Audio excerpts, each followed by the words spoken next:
Episode 120, Red Leaf Retrocast. Ricky, what do you want to talk about? Oh my gosh, we have so much to catch up on. We were in the same place. We were, and then I got really sick. I know. It's wild because I've gotten really sick every year I've been to Heavy Lies the Crown, and this year somehow I avoided it. I'm sorry that you're the one who got it, though. Well, clearly, I was messed up before. That's true. You weren't feeling great going into it. No, I had totally lost my voice. Bronchitis kicked in. It was a mess. Then I got, an actual, cold and stuff. Then we were drinking and cheering. Yeah. Yeah, well... The drinking and the cheering didn't help. My attempt at cheering? You were cheering. I was trying. You were cheering. I was drinking. Yeah. Okay. So on this episode, we got the Wrestival, all three shows that we went to. Kind of loose thoughts over that. Some good matches, some bad. We got New Japan Wrestle Kingdom. We're finally get to talk about the last month of AEW. Kind of a crash course on just kind of loose thoughts, and I kind of want to just talk about good wrestling matches. Really. Yeah, for sure. There's been plenty. There's been a lot. There's been some good things going on. Lots of good builds. And from there, I will kind of just take it into the puro Joshi section of talking a little bit of Dragongate, kind of short on Final Gate there, catching up on all things Stardom and the Joshi scene. And I have some announcements. Ooh. Yes. So if you're subscribed to the Patreon, patreon.com/redleafretrocast, as you know, there's still going to be the LLPW reviews, Joshi 2010s. There's no change there. But every year I kind of like doing different things on whatever tier. And last year was kind of the Western Joshi articles, the best of women's wrestling outside Japan. That kind of came to an end at the end of last year. And got some good feedback on that, basically just kind of informing everybody of the scene outside there. So I'll have a couple more articles kind of summarizing the year. Got one in the works of top 10 matches of the year, top 10 wrestlers of the year. Nice little short things there. But the last big one came out about a week ago. I threw that out there. Covered November and December. And then for this year, I will be doing a Pure J podcast on the Patreon with JPQ once a month. We'll be covering the very small Joshi promotion, Pure J, formerly JWP, before they had to change their name.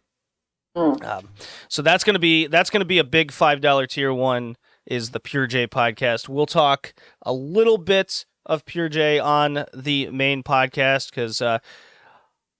When I was sick, I ended up doing a huge binge watch of the Pure J kind of catalog on their YouTube subscription that they got. They got basically every single show that they did from 2022. I kind of watched all of it, and I was impressed. I was impressed with what they do, what they did, what they accomplished. I do have critiques of what they're doing, but 2023 is going to be a big Pure J coverage year. I'm really looking forward to that as I really battle the cat next to me. He's being very strange right now. He's playing with my arm. He's trying to get on the mic stand. This is wild. Bad kitty. Yeah. So yeah, if you're not familiar with Pure J, because I listen to some other Joshi podcasts, I read some articles. Nobody covers Pure J. It's a very not covered promotion, and I think it deserves the limelight. So that's going to be a big focus in 2023. Is that promotion with its own dedicated Patreon podcast and some loose thoughts that will be covered on this main show. And of course, if you are still interested in a lot of the retro stuff, WCW and All Japan Women will continue after this podcast. We just wanted to take a break with the holidays and everything, and then me getting sick and everything. I couldn't I couldn't get the time to record with Tanner, or even muster up the courage to watch a Vince Russo WCW while I was in a poor state mentally and physically. Oh goodness! But that will all continue on the next one. That's the All Japan Women feed, All Japan Women Destiny, and would really appreciate the support. And I'll have some other written articles and some episodes that I'll be doing across the year of just things that are interesting. I did in annual Joshi stats of 2022 of all statistics outside of Stardom. I cover Stardom heavily on this podcast with all the statistics with every episode, and I been gathering up all the information of certain stats of the other promotions, so I'm going to be writing up an article there that will also go up on the Patreon. There you go. Lots of plugs, lots of announcements. Awesome. Yeah. Okay.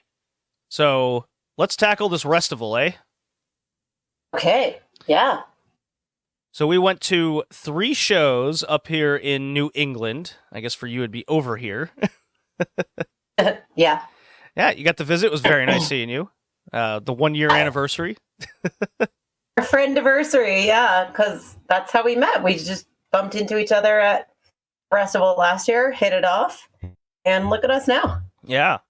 Doing a podcast. You'll I think you're coming up on 6-7 months of doing this with me, which I really appreciate. Yeah, I think we started in June or July, yeah. Yeah.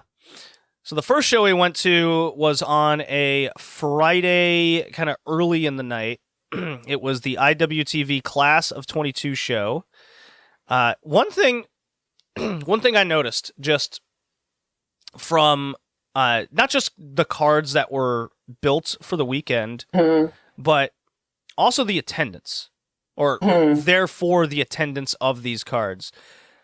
Yeah. You noticed, and I noticed, that the Thursday show that focuses on Wrestling Open for the holiday had like 400 people there at the White Eagle.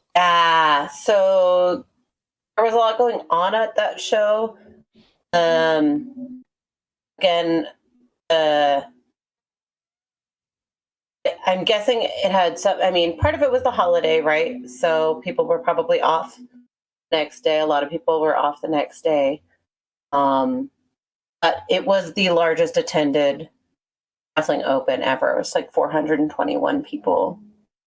And then Friday night, there was like nobody there. Right. And that was a very strange kind of occurrence of what the weekend was, because you would think with New Year's and New Year's, the day before, well, New Year's Eve and the day before New Year's, that people would want to go out. And that wasn't the case. It fell on a weekend this year, so I thought it would be well attended. I thought last year was well attended, so this was strange. One thing you did know was that the ticket prices for the Wrestival went up this year. So I'm guessing that might have affected attendance. I would be a betting man that has something to do with it for sure. Is the increased ticket prices, people picking and choosing the shows that they want to go to? Because I was one of those people last year that just got the package deal. Same. That's, I think, how we found each other. We kept seeing each other at yeah, we'd go to. We were both so alone, many. Right? So yeah, and then for this year, for just about the same price, went to 3 shows instead of 4 or 5. Or we just had to pick and 9 choose. that were scheduled for Right. 9 shows this year. Yeah. That was an interesting observation I had, but also like the restaurants and everything in the area, like nobody was opening. Everything was closing early before 9:00 kind of deal, because we went out after the IWTV Class of 22 and we're like, everything's closed. This is very weird. And it was a Friday night. Yes. On a holiday weekend. Yeah, very strange. So overall, the attendance was strange. The town was strange. And I don't think it's a random occurrence that just took place in New England for New Year's weekend. I think this is a trend that we're seeing increase as inflation goes up, as people are starting to pick and choose things that they go to, and you need to put together better cards and more interesting matches, I think, to draw your audience, really convince them that their dollar is worth the price. And I think, this is just my theory, that Wrestling Open has been in the town every Thursday for basically a year now. Okay. They just celebrated their 1 year anniversary of doing it. And kind of that end of year show was like a culmination of the investment in a lot of those wrestlers and seeing them develop. And it very much vibed with the people in attendance, and they all wanted to be there to experience it.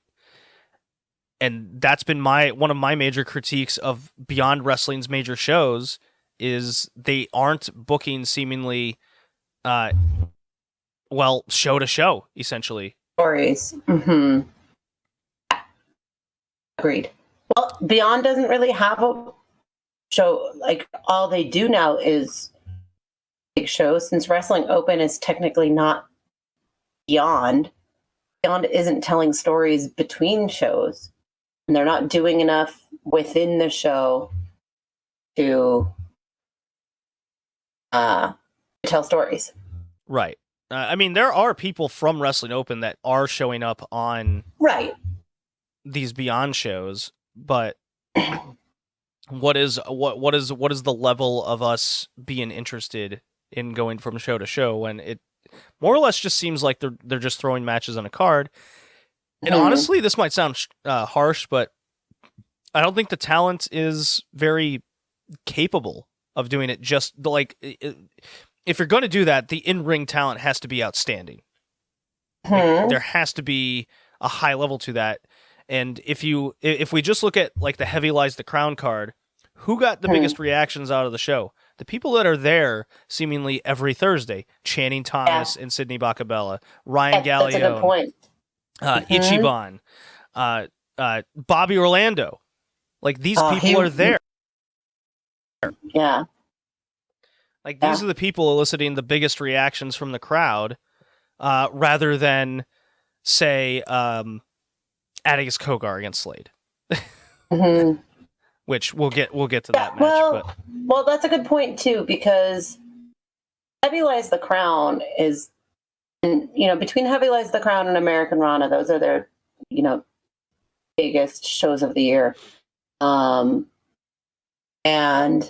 up until 2021, they were still getting huge name indie talent, including people like Wheeler Yuta, John Silver, Chris Statlander, who have obviously all gone on to do bigger things, but we're still returning to do Beyond. And none of those names were booked this year. The only AEW talents that were on Heavy Lies the Crown were Willow, JD Drake, and Max Caster. Which is a little ironic, because the JD Drake Max Caster match didn't go over so well. No, okay. Let's start on Friday. Let's go back to Friday night. Let's go in order. Let's go back to Friday night with the Class of 22 show. This had quarterfinals and semifinals for the tag team tournament. I thought all of those tag matches were really good. I thought they were very entertaining. We really enjoyed Culture Inc. versus C4. Neither of us knew a whole lot about Culture Inc. before that night. They impressed me. At least I didn't. They left an impression on me. I liked Culture Inc. I liked their athleticism. I liked what they got, and we ended up getting a real good match between them and the Miracle Generation. Yes, that was the semifinal match, right after. Culture Inc. beat C4. I was shocked to my core that C4 didn't move on in this tournament, because C4 only had one other match that weekend versus Brick City Boys the next night, or no, later that night.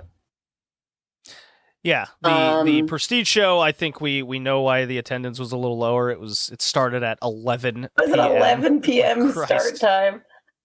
I was exhausted by the end of that show. I was hammered, so. Yeah, you had a good time. I did indeed.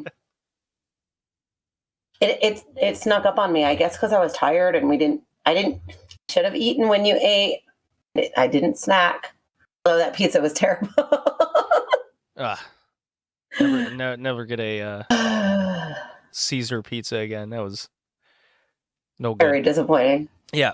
So overall thoughts was I thought the tag matches really delivered. That was the crux of the show, and I thought the main event was pretty bad. It was. I mean, oof. Parts of it were good. I love seeing AC Mac work. I thought he put on a good performance. Most of the competitors all of the competitors have had better matches than this.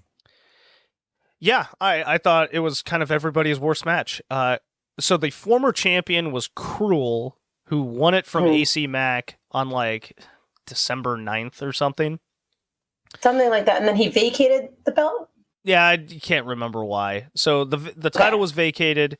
The idea was to have this massive gauntlet between AC Mac, Alex Shelley, Adam Priest, Tracy Williams, Trish Adora, Warhorse, Hoodfoot, and Matt Tremont. We didn't know what order they were going to come out in.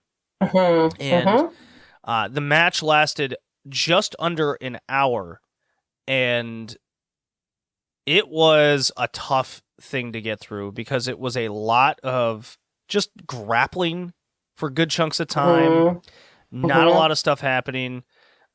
We had gone through all of these exciting tag matches of varying degrees of style. Yeah. And it's weird because Tracy Williams, Alex Shelley technically was good in ring, but not exciting. And then it follows up with AC Mac and Tracy Williams, and they just kind of go 4 minutes. So you're like, okay, they didn't really get going. Warhorse comes out, and he's not really much of a worker, but that goes 8 minutes. And then Adam Priest comes out, and this is where it starts getting like really bad. And Adam Priest was it got real sluggish, real quick. And Adam Priest was a big kind of focus throughout the entire weekend, weirdly enough.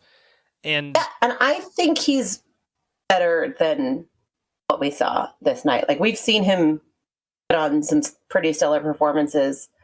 When Wrestling Open moved south for a little while, Adam Priest was kind of the standout, right? And this was just not anything to talk about other than poorly, unfortunately. Yeah, so Adam Priest eliminates Warhorse in 6 seconds after AC Mac kind of low blows him or whatever it was. Oh, yeah. And so Trish Adora comes out, and everyone's like, okay, everyone's kind of excited for it. But they do a 17-minute mat grapple fuck. Not the best thing, and we've already gone through basically 25 minutes of essentially the same thing to varying degrees of that grappling. This crowd got super quiet. It wasn't good. Adam Priest, I forget if he cheated, foot on the ropes kind of thing, a real flat finish. Hoodfoot comes out. They do some wacky outside brawl. Everyone's already lost at this point. He gets, I think, counted out. Very unclear like what exactly happened. And then Matt Tremont comes out, and I didn't know he was going to come out, and my heart just sank. I go, God, we can't even get a good hot finish. Yeah. And they just brawled. They bled everywhere. And then Matt Tremont is your new IWTV champion. And I just shook my head. I just go, this ain't it. We gotta. I was extremely disappointed in that main event and had to get some food. Yeah, that was it. I mean, we were literally just like waiting for it to end so we could leave, unfortunately. I hate saying that about any wrestling specifically wrestling with specifically a match with this caliber of opponents. Just was not good. Yeah, Alex Shelley being eliminated first, I think, really set the tone for how we're gonna feel about it. Yeah, he had a long weekend though, so I'm not surprised he didn't spend more time in the gauntlet. But I mean, I think you just need more dynamic wrestlers in there at different times to kind of set better tones. We moved on to Prestige the next night, and that was the same night. Later that same night, or late. What did I say? 11 p.m. start. Yeah. Later that night. You said the next night. My bad. Later that night, I thought Prestige had a pretty okay show. I really liked. Obviously, the standout match everyone's talking about or coming out of this weekend in general is the Anthony Henry Robert Martyr match. Yes. 16 and a half minutes. Robert Martyr got the shit kicked out of him. It felt like a hazing, a welcome to the big leagues kid kind of deal, but clearly it was meant to be physical.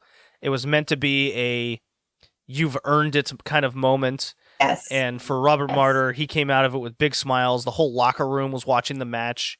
Because I guess, I don't know, it developed that feeling that's pretty rare in wrestling to get. I was pretty worried for the kid at first, because there's a moment like at the beginning where they kind of get to a brawl outside right by us, by the way. And then Henry gets him in kind of the scoop slam position, and he kind of trips a little bit, and he's supposed to like throw his back onto the post, but his face hit it instead. And I just went, oh shit. And his eye like Robert Martyr's eye swelled up. It got real black. His face was just in a bad position after that. And the icing on the cake is in that move. Henry's about to like drop him accidentally. He tries to like muscle him up so he doesn't drop him on the floor, and then he just power bombs him whiplash style with the apron and rope.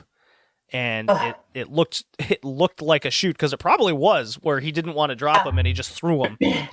But that kind of like got it in the sense that this match is real, which I thought was actually kind of cool. And from there, they just kind of chopped the shit out of each other, dropped each other on our heads. Robert Martyr got a few real good near falls. The entire crowd got behind him, and Anthony Henry just happened to win in the end. It's not that you won, but he got over, and I thought it was easily, without question, no competition, the best match of the entire weekend. Absolutely. And you and I follow Prestige. We watch it regularly on IWTV, and I didn't know a lot about Robert Martyr, if anything, and that match absolutely served its purpose because we have eyes on him now. Apparently Robert Martyr, I don't know if he's good friends, but I believe he knows friends at Stardom Quest, Dylan. Okay. They apparently have like known each other since they were 12 or something. So for him, I'm sure he's kind of all smiles, looking at a guy he kind of grew up with, or at least knew. That's awesome. Knew in passing. So that's kind of cool. So shout out to Stardom Quest there. Yeah, that's great. Anthony Henry, though, he had a great whole weekend. That was his whole weekend, was just putting over, putting people like Robert Martyr over. He had a great weekend. Bobby Orlando had a great weekend. He defeated I think Chris those two Brady were probably on the show. The standouts. Yeah. Yeah, I mean, besides Anthony Henry, I think the big takeaway was the other guys were Bobby Orlando. I really liked what Davey Richards brought in his couple matches. He had a good weekend. Yeah. And Ichiban. Ichiban had a real good weekend. Yes, he did. Well, he had that match versus Anthony Henry, which we'll talk about. Which we'll talk about when we get to Heavy Lies the Crown. But I just loved being at a Prestige show, even though there were only like 15 people there because it was 11 p.m. I didn't think I would get to a prestige show. I'm glad it kind of came to us, even though obviously I'm traveling. I thought I was going to have to make a special trip to the Pacific Northwest to see prestige. So that was really nice. C4, Well, they got is a Athena team versus that Miyu Yamashita coming up here in a couple weeks. I know. But like, we've been following a lot of people who wrestle for prestige, like C4, like Alan Angels, like Sonic O. So seeing some of those people on the East Coast was really, really just fun. And then the main event that night was the match that I had been looking forward to all weekend, or, for months. Motor City Machine Guns versus the American Wolves. Yeah, good old TNA match from about a decade ago. Yeah, but like, what else can you say about those four guys? Yeah, they worked an American-style tag. It was well done. Yeah. No complaints about it. It went 17 minutes. Motor City won, and it did everything I wanted it to do. It really did. Exactly. I had been looking forward to that match since it was announced, and it lived up to expectations. Beyond Heavy Lies the Crown. They had 1 million matches on the card. Yeah, it was a long night. But that's what happens. Very long night. Very expected. That's what happens when the whole gimmick is that you do the first match of the new year at midnight, right? So it's it's gonna be a long night. Yeah, but I don't think I never felt I got kind of cheated on time for matches. I mean, outside of one match, I thought was very strange. But just running down the card here real quick: Jody Threat defeats Trish Adora, 6 minutes. Channing Thomas defeats Ryan Clancy, 6 minutes. That was a fun match. Fancy Clancy. That was so fun. So fun. Those guys. See, that's the kind of, and I totally get it. That's straight out of Wrestling Open on Thursdays. That match, Thomas Clancy. And guess what? It was over. Ryan Clancy is straight up the nerd. Just, he's a 10 strongman, handsome against Channing Thomas, who's got the gimmick of he is from World Class Wrestling, old school 1981, and they're doing simple heel stuff. It's fun. It's fun. Love Dog Tender Weapon. This is a recurring thing in Beyond Now. It's I think it's run its course personally. The Tender Weapon gimmick. Yeah, it's fun. They defeated LMK Ted Goods comedy match. I keep saying for the listeners who don't know, Tender Weapon is Tracy Williams in a mask that has a giant heart on it. He sure is. I just want to see Ted Goods in big heavy singles matches in main events. I think the guy is too good to be kind of utilized in this LMK comedy gimmick. I enjoy their chemistry, and it's funny. He definitely gets wrestling, but you're right. He's better than that. Yeah, the chemistry is good, but they don't utilize it in the way to maximize the value. It's just utilized in matches like this for comedy way too often. Ryan Gallione defeats Gabe Sky. Good 5-minute match. This was this was just fantastic. This is so.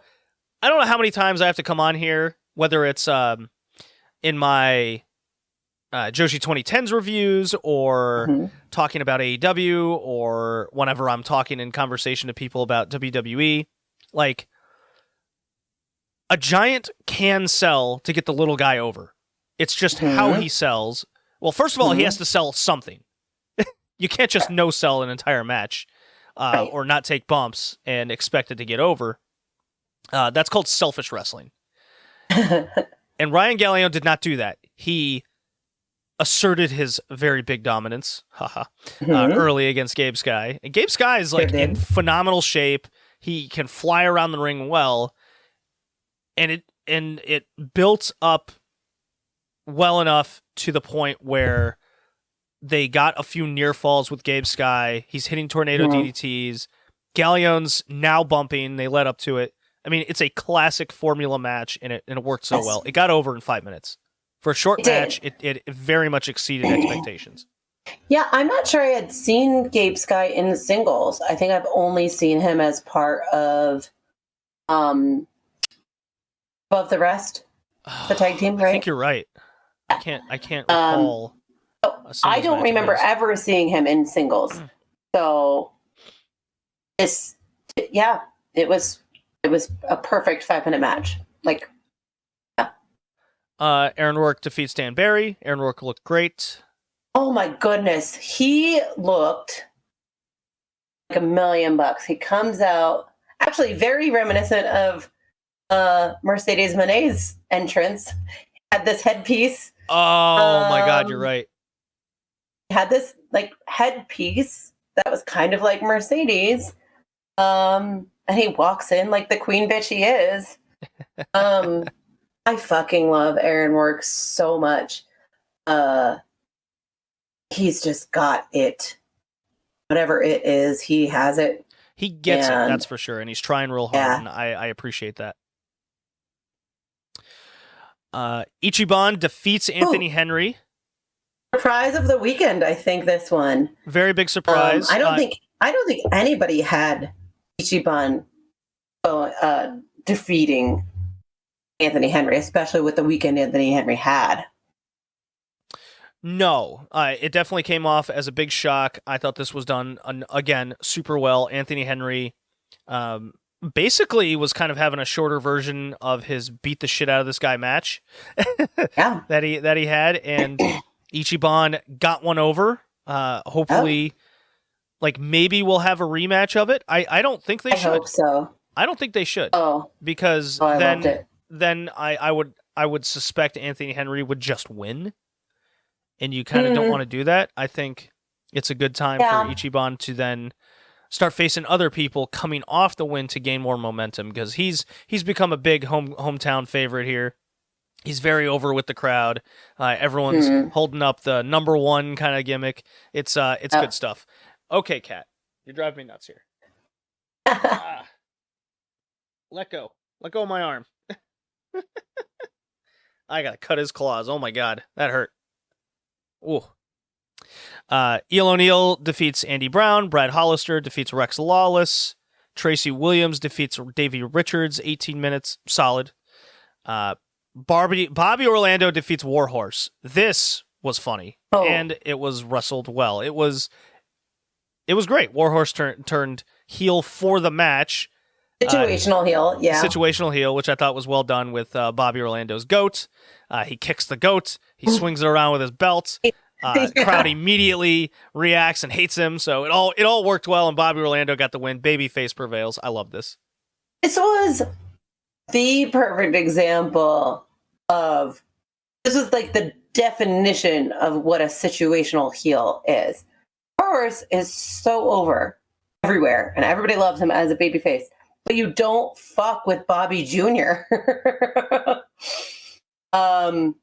This was so well done. Oh, and then later in the night and the next day, Bobby Orlando's walking around with the stuffed goat with tape on him, like he was recovering from injuries. It was so good. It's good.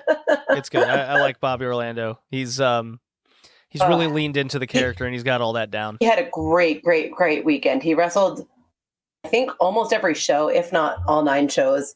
And yeah, he's really grown into that character. I mean, the character was always something, but it's more than that now. I can't put my finger on it, but he's doing good things. I'm sad that Bryce Donovan missed out on the weekend. Bryce Donovan had surgery right before the Wrestival. I think Bryce Donovan is also doing really good things, but I think 2023 is going to be Bobby Orlando's year. He had a really good 2022. He's going to have a great 2023. Willow Nightingale defeats Lufisto. Good little Lufisto match as usual. Violence is Forever defeats the Miracle Generation and it Ooh, ended up okay. being a handicap match because it was Dustin Waller, right? Who got the this who was needed so well stitches. done. So Waller was injured the night before, had like something like 12 stitches above his eye the night before. Yeah, he got popped pretty hard in that Culture Inc. match. So instead of rescheduling the match or whatever, the match starts with, or before the match starts, Dominic Greeny comes out of the tunnel carrying Dustin Waller's limp body, like they had, beaten him up backstage or whatever. And so, the officials and whoever else say he can't compete.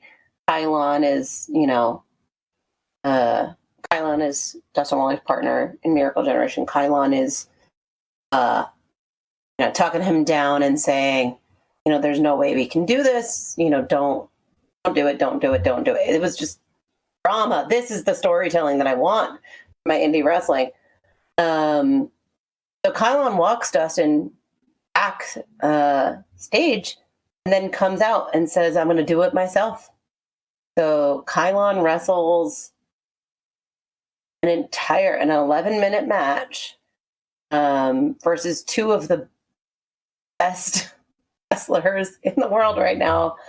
At one point, Dustin Waller comes out to do the triumphant babyface. No, I can do it. I can do it. I can do it. And Ichiban comes around and, stands in his way and won't let him in the ring. Like, oh, yeah. Great babyface stuff from the Miracle Generation. Great tag team wrestling from Violence is Forever. Kylon looked amazing in defeat, handicapped, right? But Violence is Forever did win. They were the right choice to win anyway, even if Miracle Generation had been healthy. But the fact that Kylon lasted as long as he did, I think, makes it look very plausible that Miracle Generation as a team could maybe defeat Violence is Forever down the line for those belts. Yeah, you got to rebook this match and have a rematch, and I think you got to have Miracle Generation win the sequel. I think this match, because Kylon lasted as long as he did, proved to us, the viewing audience, that Miracle Generation can do it. Yeah, very cool match, very enjoyable. And then the rest of the night was kind of a bizarre slog with Max Caster and JD Drake going 15 minutes of. They tried to do like a basic late 1980s heel face type match. At least the beginning rap at the start where they were dissing each other was fun. The pre-match stuff was phenomenal, and it got the whole crowd into it. We were hot for match. And then the match just fell flat. Yeah, it like there was nothing discernibly like bad about it. It just didn't work, and it fell flat. It happens. I'd rather see matches like this than something that's ridiculous and terrible. Absolutely. It was fine. I don't want to say that about wrestlers who are capable of more. It was just fine. Yeah, it just didn't work out on this night. It's okay. And then the last two matches I thought were pretty ass. Atticus Kogar defeats Slade in 5 minutes in a thumbtack match. 5 minutes. I don't know why they bothered. No, why did they even bother? And the ending was so random. I don't even remember exactly how it ended, but I remember being really confused. Like, it was a referee stoppage, wasn't it? Yeah. Just like stabbed the head or whatnot, and ended. That was it. Bad. And Fans Bring Weapons match was the main event. Traditional at this point in time. It went down exactly how I thought it would go. I didn't think this was the right match to do. Maybe in the sense of the story that they were trying to tell, but look, Becca, this is not her match for her strengths, and if you're a booker, and you're making a card and you're trying to think of a blow off match, you got to play to the wrestler's strengths. And I don't even think Alec Price was all that great in this either. No, Becca was too afraid to use any weapons. Yeah, it was not good. Yeah. So 2 out of 3 of the main events were pretty bad, but I did still have fun for the weekend. And that, look, this Beyond Heavy Lies the Crown, up in I would say all the way through to the Violence is Forever Miracle Generation match, I had a great time. Mm-hmm. Like, so that's like 85% of the card I thought delivered to what we wanted and had a good time. It's just the main attractions, quote unquote, did not. And that's it's always a bummer when you go to a wrestling show and you have this great show throughout most of the night, and then you just kind of get left with a goose egg when the last match doesn't deliver. Yeah. Yeah. Okay. It was a fun weekend. Do we go through Wrestle Kingdom or do you want to do AE Dubs next? Let's do AEW next. Gotta catch up. Okay, this will be I think more on the quick side. So let me play the drop. That's what I was thinking. We can go in.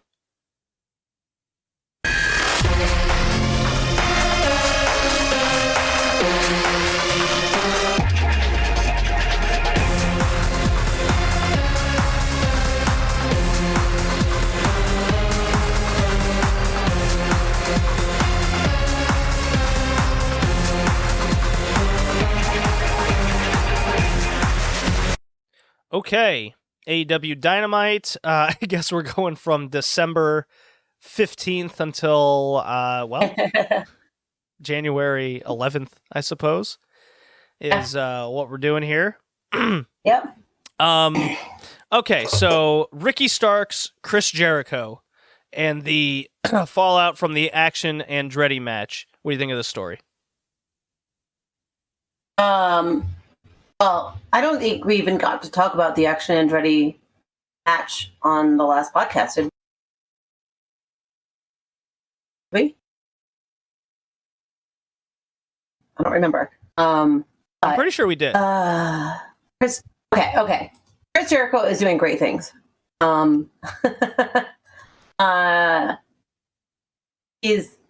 on the run of his life. He is putting people over on the way. I loved everything. I love everything he's doing right now. Oh, it's so weird. But I love it. I love it. I really do. Yeah, I think it's a home run. If you're in a program with Chris Jericho, you're going to be on TV essentially weekly to some capacity. And Ricky Starks, coming off the MJF title match, goes right into a program with Chris Jericho. I thought the match was real good. Ricky Starks won, which was pretty awesome. Dare I say unexpected? You would think Chris Jericho, the heel, would maybe get V1, but Jericho's in this putting over mood. And yeah, he's just coming off the ROH title run, so he can take an L or two right now. And the way that match went down and everything led up to it, with the interference and him in the walls of Jericho, and then Ricky Starks fighting and getting out of it, very, very good. I did like it. I guess we did not talk about Action Andretti, but that's just another example. That's okay. Big shock win. You got to do these every now and again, and Chris Jericho's the guy who can kind of get away with that. Absolutely. Respect. I don't know what else to say. What did you think of the MJF Ricky Starks title match at Winter is Coming? At Winter is Coming. Oh, that's right. I forgot. Oh, we're going back so far now.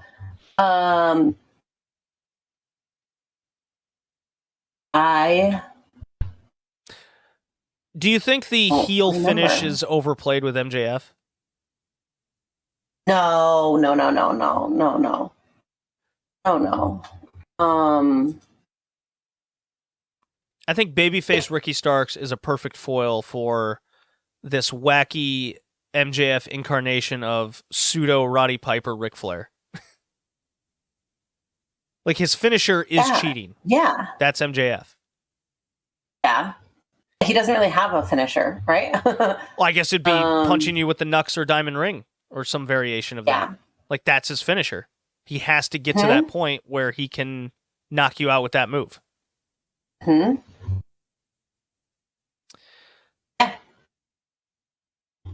had varying degrees of Blackpool Combat Club and Top Flight going to battle. I've enjoyed that's been that. good. Nice little mid-card stuff as Brian Danielson, and company kind of get into their positions of, like, Moxley going after Hangman, but and Danielson going after MJF, all while Top Flight are kind of a thorn in their side, kind of killing time up until they get that point, and I've enjoyed that move, seeing more of Top Flight on TV. Jamie Hayter versus Hikaru Shida. Oh! Spoiler here. Western Women's Match of the Year. Absolutely. Holy moly. I thought Jamie versus Tony was good. This was... Oof. I thought this one was better than that. I did too. Shida... Now, I will ask you this. Did you watch the Becky Lynch-Bianca Belair WrestleMania match? I did, but I don't have a huge... Oh, that was very good. Do you think this Hayter-Shida match was better? Recency bias, I'm going to say yes, only because I don't have a lot of memories of the Bianca-Becky match. I do remember saying great things about it at the time.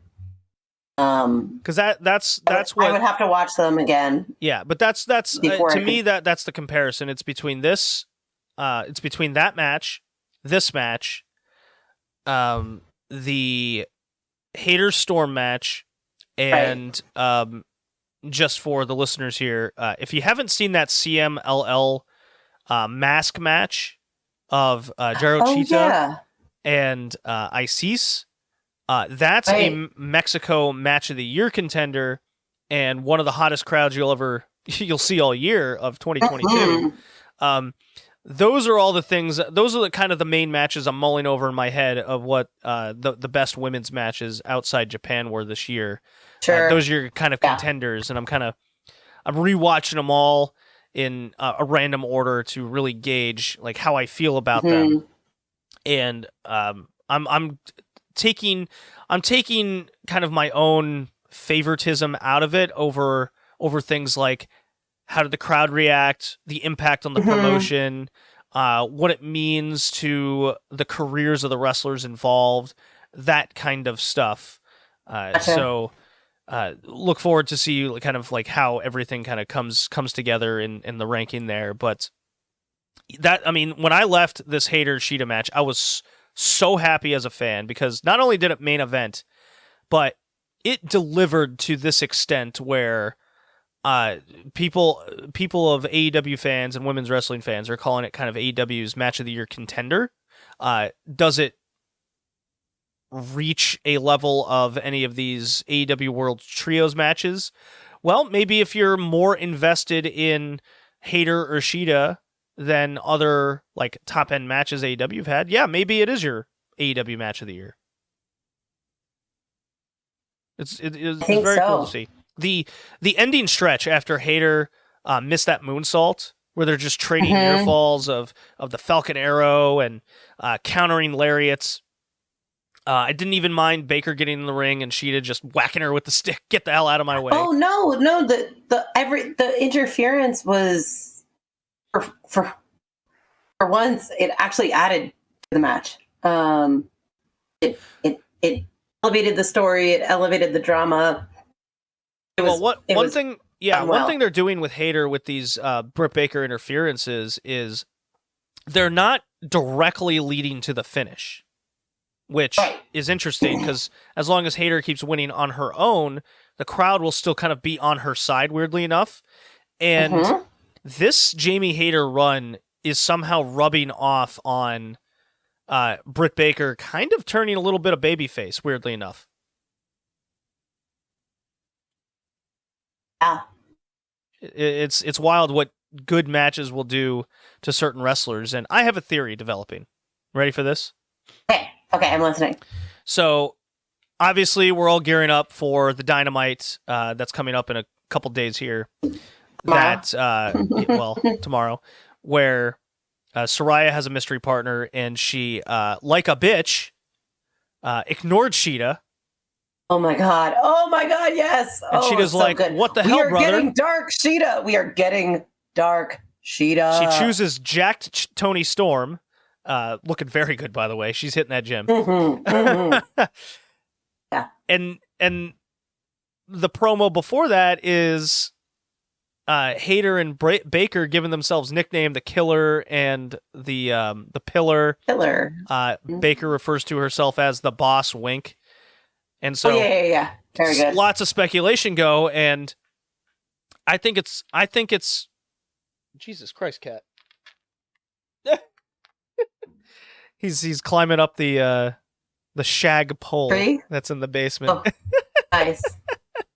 You have to leave that shag carpet on the pole. Oh, he loves it. He fucking scratches it. He climbs up it. He loves that thing. It's ugly as sin, but it's really funny. And he loves the thing. But anyways, sidetrack there. But one comment really has stood out to me with this Britt Baker Saraya little rivalry thing is Baker has been calling herself and now referring to a lot of the other people in AEW as the originals. And with Saraya just outright ignoring Sheeta and choosing Tony Storm, well, what's their connection? They're from WWE. I think we're gearing up to a blood and guts match of the OGs against ex-WWE. Yes! And it's going to be like Hayter and Baker. We're going to get that Hayter Baker, Tony Storm, Saraya tag. And something's going to happen where it's going to lead to the Mercedes Moné debut. She's going to have some angle and join up with Saraya and Tony Storm. That's my major theory. I think that all leads to this blood and guts scenario. So on the WWE side, you would have Mercedes, Tony, Saraya, Ruby. Ruby could be one of them. Tay Mello could be one of them, but she's kind of preoccupied. But you got Athena who came from over there. Oh, yep. Depending on what they want to do with Mercedes Martinez, she could come in. But you got two Mercedes, but that's not really an issue. But AEW doesn't give a fuck. I know who's who. Yeah. So like there's plenty of people that you can stick. Yeah, there's plenty of people that you can stick on Team WWE, and then you still got a lot of your AEW original women. You got Sheeta, Hayter, Baker. You got Statlander if she's healthy. Statlander if she comes back, that would be a pleasant surprise. But you got Nyla Rose. Yep. Maybe Riho makes her Blue Unicorn appearance. Mm-hmm. There's a lot of options on both sides. I love this. I love it. That's just my theory that I've developed from trying to see how the story plays out. And hey, if none of that happens, I can't say I won't be disappointed, but it's not like I'm expecting it because they haven't told the story yet. I just think this is where the story is going. I love it. Sold. You're sold? Okay. Okay, so we got we're gearing up for Game 7. Okay, yeah. Death Triangle. Yeah. We had the match 4. Death Triangle won that, went up 3-1. How dare they? That has led to the evolution of the story in which all weapons are legal match, and then the epic Falls Count Anywhere match in which the Elite Rectum, and we're going to Ladder War, Escalera de la Muerte, Game 7. I think they're 6 for 6. This has been my favorite AEW rivalry of the year, with their 6 matches at the tail end, so a late contender. It's been my favorite. It's 6 straight banger matches. The crowds all go nuts for them. It's an evolution of the story between these two teams going up against each other, and it's all leading to this very epic final game. And I want to see a straight winner. I want to see who's better. That's like, it's such a simple story that I just want to see a good conclusion to. That's it. I've loved all of this. I loved how unique and well thought out all of these finishes have been, and going from match to match. What have you got? I got nothing. I thought, okay, so the Falls Count Anywhere match, I thought really just kept everything fresh. The ending was great. I'm ready to see a definitive. I think, I mean, the last I heard, AEW hadn't decided who's winning. Ooh. And I don't remember where I read that, but I read that within the last week that Tony Khan hadn't decided yet who was winning. I want to see who is better, and I want it to be Death Triangle. You want it to be Death Triangle, okay? Mostly because I want to see Kenny do Kenny things in singles competition. After what we saw at Wrestle Kingdom, it's hard not to want more of that. Now, granted, it's apples and oranges. Wrestle Kingdom is the biggest stage. It's the biggest event of the year. We're not going to get that version of Kenny on Dynamite every week. But that's what I want.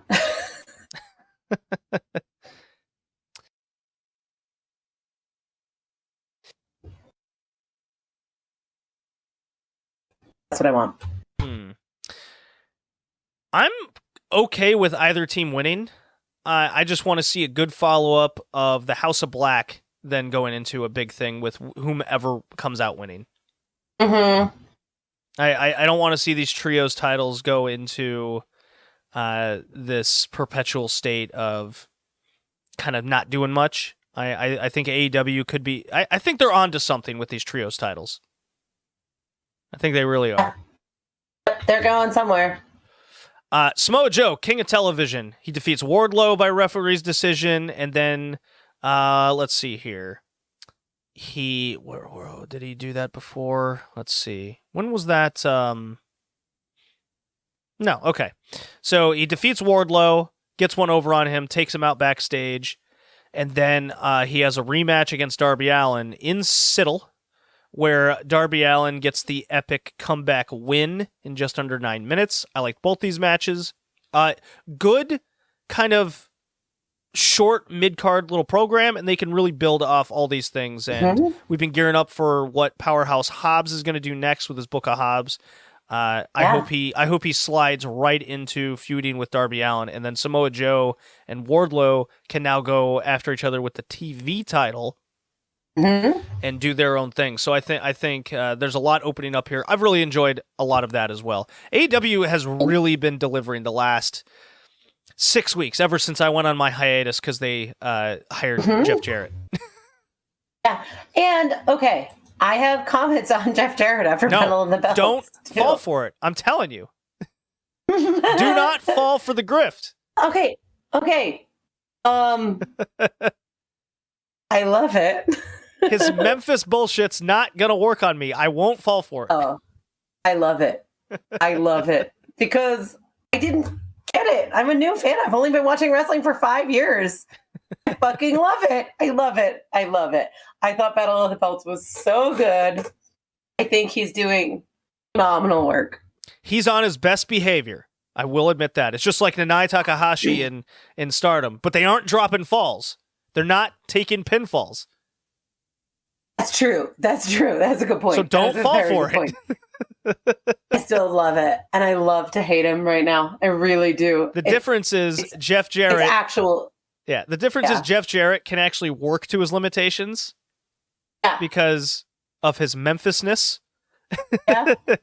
While on the flip side, the other woman can't move, and all she could do is no sell. So that's too bad. That's what I say. I was entertained. I will admit. I will admit this, but I'm not falling for it. I'm not falling for it. I'm not doing it. You can enjoy Jeff Jarrett. I can enjoy Chris Jericho. Whoa. We can change opinions. I can't believe you put those two people in the same sentence in a positive manner. And I will not enjoy Jeff Jarrett. I will seethe. I will be angry. And I'll be irrationally compromised. Irrationally mentally compromised. Okay? You do you, bud. You do you, but I'm enjoying it. Let's see. Hangman Page, Moxley. Who do you think wins? I'm hoping Page. My heart says Page. My head hasn't decided. I don't know, but I'm enjoying the build. I thought, the last couple promos were really good, keeping them separated and fighting backstage or whatever. Like, all of it has been really good. I think this roster is really clicking, and we're starting to see a nice little culmination of people healthy and being able to build good little week to week storylines that we're also seeing. Yeah, we're also seeing the dissension of the best friends. We're seeing. I don't think so. Well, after the Orange Trent match, I don't know. I thought Battle of the Belts, even though Chuck and Trent came out for the save, I didn't think they actually were there necessarily to save Orange. I don't know. No, but that's a really good. No, they're still telling a story there. They're telling the story with Red Velvet and Jade Cargill. They're telling us about Swerve Strickland, who I don't know how I feel about his new posse, but that's still let's see how this goes kind of situation. Swerve is still one of the most charismatic performers I have ever seen. There is something about that guy that just does it for me from all angles. Do you think Red Velvet is the right person to beat Jade Cargill? No. And I love Red Velvet. I do. And I think she's a really terrific performer. I want to see where that story goes, but maybe. Actually, now that I think about it, I don't know. Maybe. Because she was in that match that Jade Cargill debuted in. Yeah. She was in that tag match. She took Brandy's place because Brandy was pregnant. Had a great showing there. That was her first really big stage, right? And she's been doing good things since then. I mean, she was obviously injured and out for a little while. So before things turned in 2020, I really wanted John Silver to be the one to take the TNT title from Brody Lee. So now I'm kind of seeing that. Not that they were even hinting at dissension at that point. That's kind of in my brain where that story was going. And so now maybe that's what we're going to get here. I don't know. If Red Velvet wins, I think it'll be a relatively short reign. And it'll start feeling more like the TNT title. I believe if you build up Red Velvet as a credible singles wrestler, you got to do that first before even thinking about her beating Jade Cargill in any capacity. Otherwise, it's just a kind of one-off little feud going on there, which is also okay. But I do think Red Velvet has more potential than just being a one-off type person. So if they choose to go a different route away from Red Velvet, then I'm not sure how far away Chris Statlander still is. I'm sure they're still months away. But in the meantime, I think we got to get Jade Cargill against better, credible opponents more often. Agreed.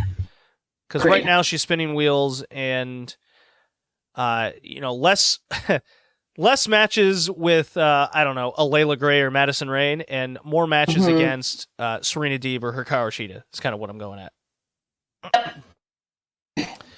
Okay. Are we ready to drop the elevated, or are we going with the coin drop, or both? Hang on. I just want to make sure we hit everything we need to hit with I think AW. I'm just double checking. I know we're close. Just want to make sure. Yeah, it looks good. Oh, the only thing that we didn't talk about with AEW is the set redesign. Oh, the new set? Yeah, it's good. Looks more modern. And also just the fact that since the Denver show, which was December 28th, these crowds have been so hot. Well, the shows have been good. Yeah. Agreed. I mean, weird how that works.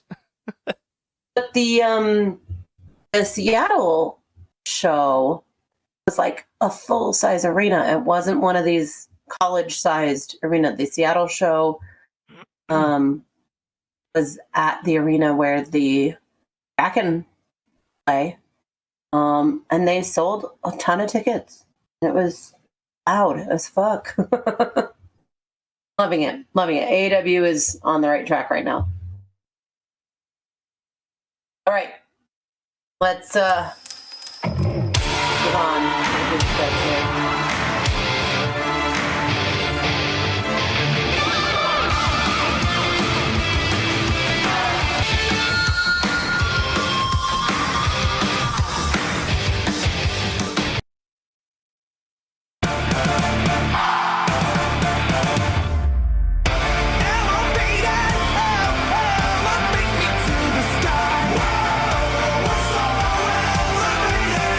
Okay. New Japan Wrestle Kingdom. 26,000 people in attendance. I think that's a good success for them and a step in the right direction. I thought the show overall was good. I wasn't blown away by most of the matches, but in a weird sense, I still left pretty satisfied. Yeah. I think it was a good sign for New Japan of what they're going to bring in 2023. And sure enough, New Year's Dash was very enjoyable. The surprise of Kenny Omega in the main event teaming with Okada, coming out to Devil's Sky, and they announced the New Beginnings tour. And it's all fire matches between teasing like really building off that New Year's Dash show with Naito and Umino. Among other matches, Shingo and Okada is going to be, I think, the big Osaka show. So we're gearing up. It looks like it. I really get the feeling that New Japan is tackling 2023 like they used to. It feels like post-pandemic. Agreed. Pre-pandemic. It feels like pre-pandemic. Or yeah, that's what I meant. It does feel like we're past or over the hurdle. Yeah, because even Stardom announced for the big February show that they're running, it's going to be a cheering crowd. Oh, good. Great. So my main thoughts on like the overall show before the semi-main event and the main event is that some of the matches felt short. Some of them felt like they finished before they really got going, or they had just gotten going and then they ended. Which I guess is one way to do it, leave you wanting more. Since we've already talked earlier on the podcast about matches being slogs. But Mercedes showed up. All right, hold off on that thought. Because, actually, no, we'll tackle that right now. So Kairi Tam Nakano got 5 minutes. Very disappointing. Yeah. But that's what I'm saying. They were all short. Yeah. Well, that was the shortest one on the show. I think optically it gave the wrong message. However, the silver lining is that kind of wasn't the point to it. The point was about Mercedes Moné and what she's going to bring to New Japan. And I mean, we look at a lot of these metrics over the goals of this show. The goals of the show were get Omega on there to bring back some fans, bring back further interest of the West, get Moné in there to do the same in a different capacity, obviously.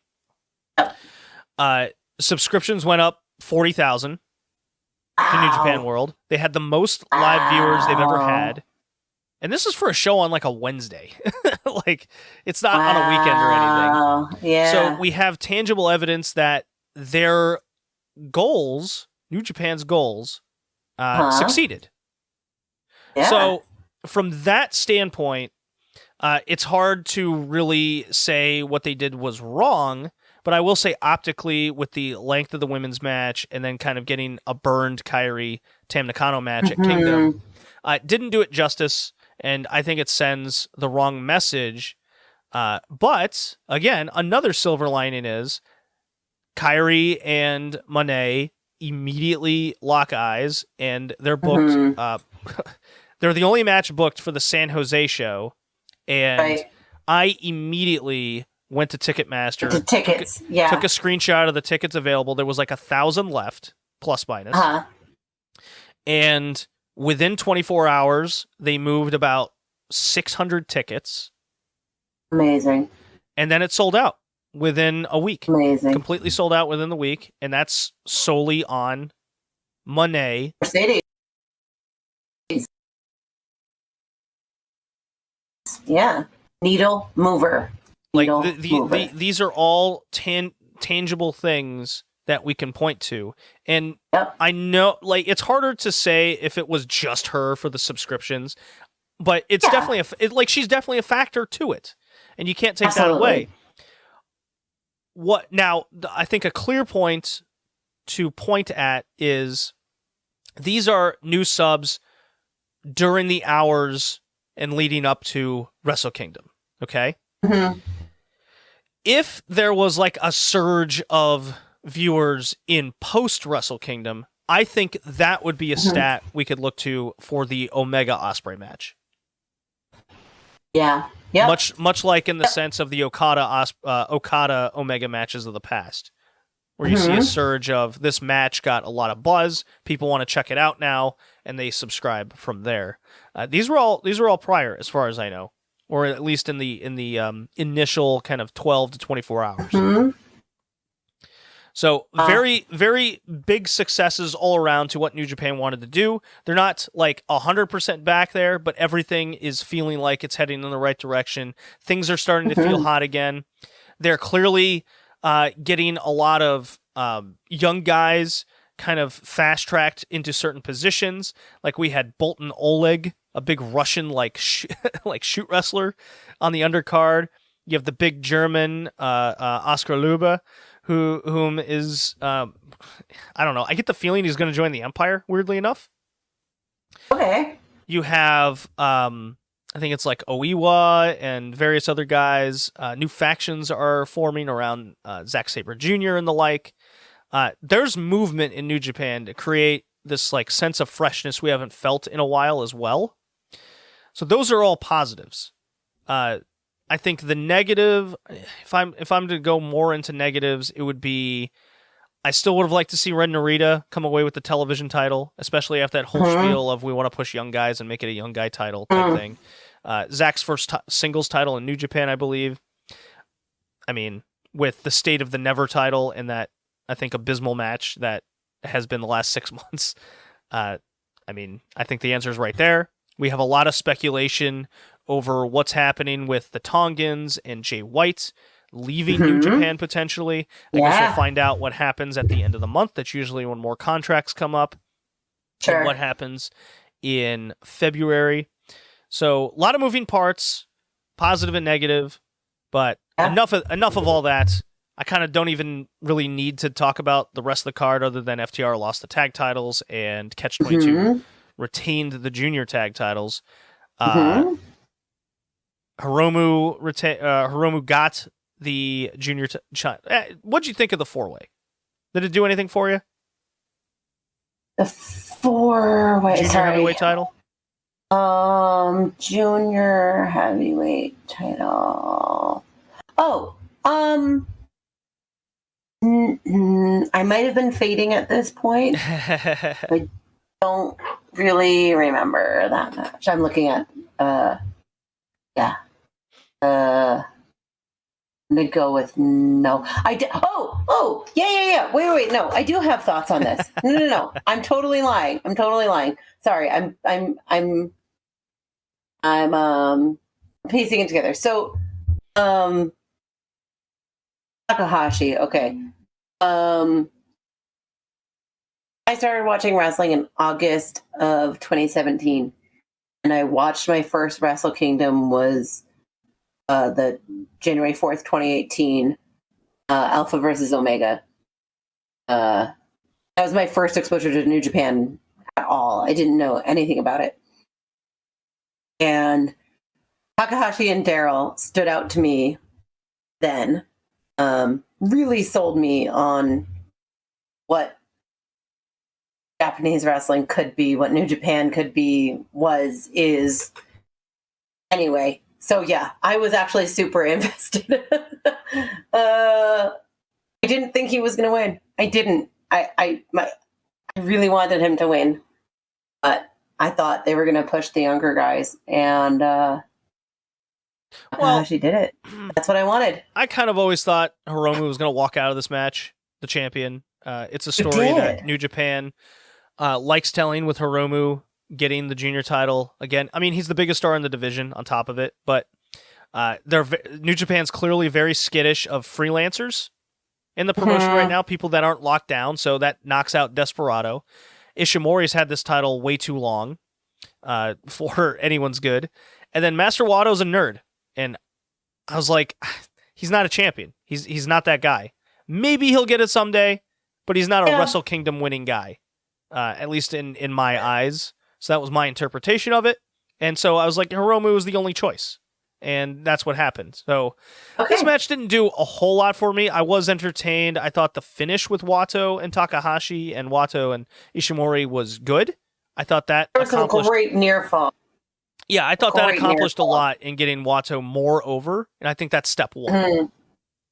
I think that's step one for the guy. Okay. Now, we've beaten around the bush enough. Okay. Is Kenny Omega defeating Will Ospreay for the United States heavyweight title that lasted 34 minutes and 38 seconds the best match you've ever seen? You've had a week to think about it. I had a week to think about it. I watched it again last night. Oh my God, same. It's up there. It's in the conversation. Like discernibly, right? Oh, yeah. I mean, top 3, and they're all Kenny Omega matches. Okay, what are the others? Out of curiosity. Okada Omega 3 and 4, 4 and 5, whatever the last 2 Okada Omega matches were. Okay.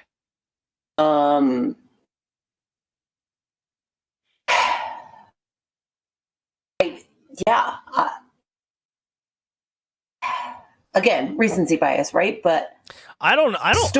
I mean, the story. Sometimes right? Yeah. And okay, so there's a list that came out recently from When It Was Good. Okay. Okay. Dragon King Carl, he's on Observer.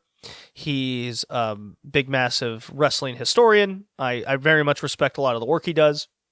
And he came out with this like not algorithmic list, but he took about 30 other historians and they came up with the 201 greatest wrestlers of all time, from varying degrees of Hall of Fames, vetted Hall of Fame specifically, sports media coverage of who they think the best wrestlers are. So like mainstream kind of notoriety had a lot to do with it as well. There was a number of factors that took out a lot of bias on his part. So it was kind of more like a consensus census of the 201. And one thing I noticed was Kenny Omega was super down on the list because a lot of historians don't like really respect his roots for varying degrees. And just modern wrestlers weren't respected very much at all. And that kind of got me, like, when I'm watching this and that list came out, and I had this conversation with a couple other people in Discord, because we were kind of talking about the list. Like, how do you rank someone from, like, 1890 ahead of Kenny Omega? Like, how can you tangibly do that? It's a question that we can go into a lot more depth. But when I'm watching a match to the degree of Kenny Omega Will Ospreay, and I'm thinking about, I don't know, a match you see on tape from, okay, I'll use this as an example, top of my head. Sergeant Slaughter, Pat Patterson. Okay? Okay. A very good match historically. Like, it has a lot of rave reviews, but when I'm comparing these two, I can't help but think that this is the evolution of the sport. This is the evolution of wrestling itself. Evolution of varying degrees of violence and storytelling and hatred between wrestlers and all kinds of aspects. And kind of a conclusion I came to was there's a lot of, like, you can still respect the past and treat it with a certain regard that you kind of have to, but there also has to be this acceptance among whether it's historians or us as fans looking at matches today and wrestlers today that maybe they do whether it's your favorites or who you think was the best, and they just do it better now. Like, they've just simply taken it to the next step of the sport of wrestling. So, like, I just had this epiphany watching Kenny Omega Will Ospreay, where it's like, I have always regarded Bret Hart as, like, my top 5 wrestler of all time. And then I watch a match like this, and I'm watching this run Chris Jericho's on, as another example, and I'm just thinking, I love Bret Hart, but he isn't these guys. And I don't think he can do what like, obviously, if he was thrown in today and he was in his prime, I think he could, like, I don't think it goes without saying he could hang with these guys. I think that's a pretty obvious statement, but it wouldn't be anywhere near the same match. He would have to be a completely different wrestler to do anything remotely capable of these matches, the style, this sort of storytelling. And that's when it kind of came to the point of, I'm watching Bret Hart Stone Cold, and I rewatch that match, and I go, the storytelling of violence and, like, that's all very similar, but what was it missing? It was missing the degrees of athleticism. It was missing the just next evolution of wrestling.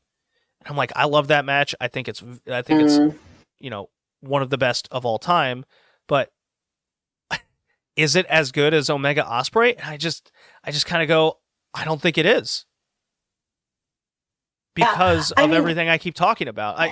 It's just all these things are going through my head as I'm watching this and thinking about it in post, and Omega Ospreay just really, really set a new bar with me. I love that insight because I think it's true in a lot of sports. Just listening to you talk about that, I was immediately thinking about baseball. But then I was thinking about like baseball, pitchers are stronger, faster. They throw the ball further. Their angle is much stronger. Their spin rate's higher. Like everything mechanically about baseball is just the athletes are simply better than they were 30, 40 years ago. Yeah, they're better. Like the human body has evolved the sport. Yeah, and then I was thinking about a guy I used to work with years ago is a very prominent figure skating content creator. And I follow his social medias and stuff just to keep in touch with him. Anyway, so then I got it, was thinking about figure skating and then gymnastics as well. None, like Mary Lou Retton could not do what Simone Biles does. Dorothy Hamill could not do what the current figure skaters are doing, right? I mean, it's just different. So yeah, I think that is a fantastic insight from you. It's not the same. It's just not. And Kenny and Will Ospreay are the best to have ever done it, ever. Period. There's not a lot more to say. Phenomenal, great chemistry, everything leading up to the match. Even though they weren't even on the same shows, just the social media thing. Kenny Omega's Fightful interview, right? Did you see that, hear it, read anything about it? Kenny Omega did. Kenny Omega, this is months ago. It was over the summer, but Kenny Omega did an interview with Sean Ross Sapp, and then at some point, Sean goes, you're like just burying Will Ospreay right now, right? Oh, yeah. I remember this one. Yeah. And Kenny's like, yeah, I didn't mean to do that at all. Let me continue.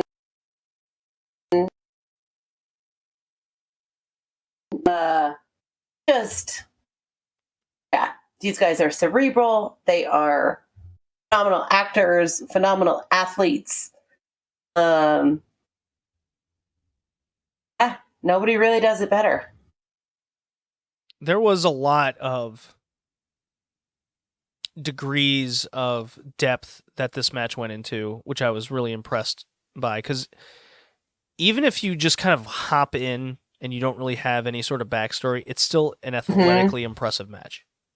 It's still rooted in hatred and storytelling that you can pick up on just in the match itself. And then for fans that have followed the story of Omega in New Japan, the story of Will Ospreay in New Japan, the story of these two kind of like ships passing by in the night and meeting, and then passing the torch, or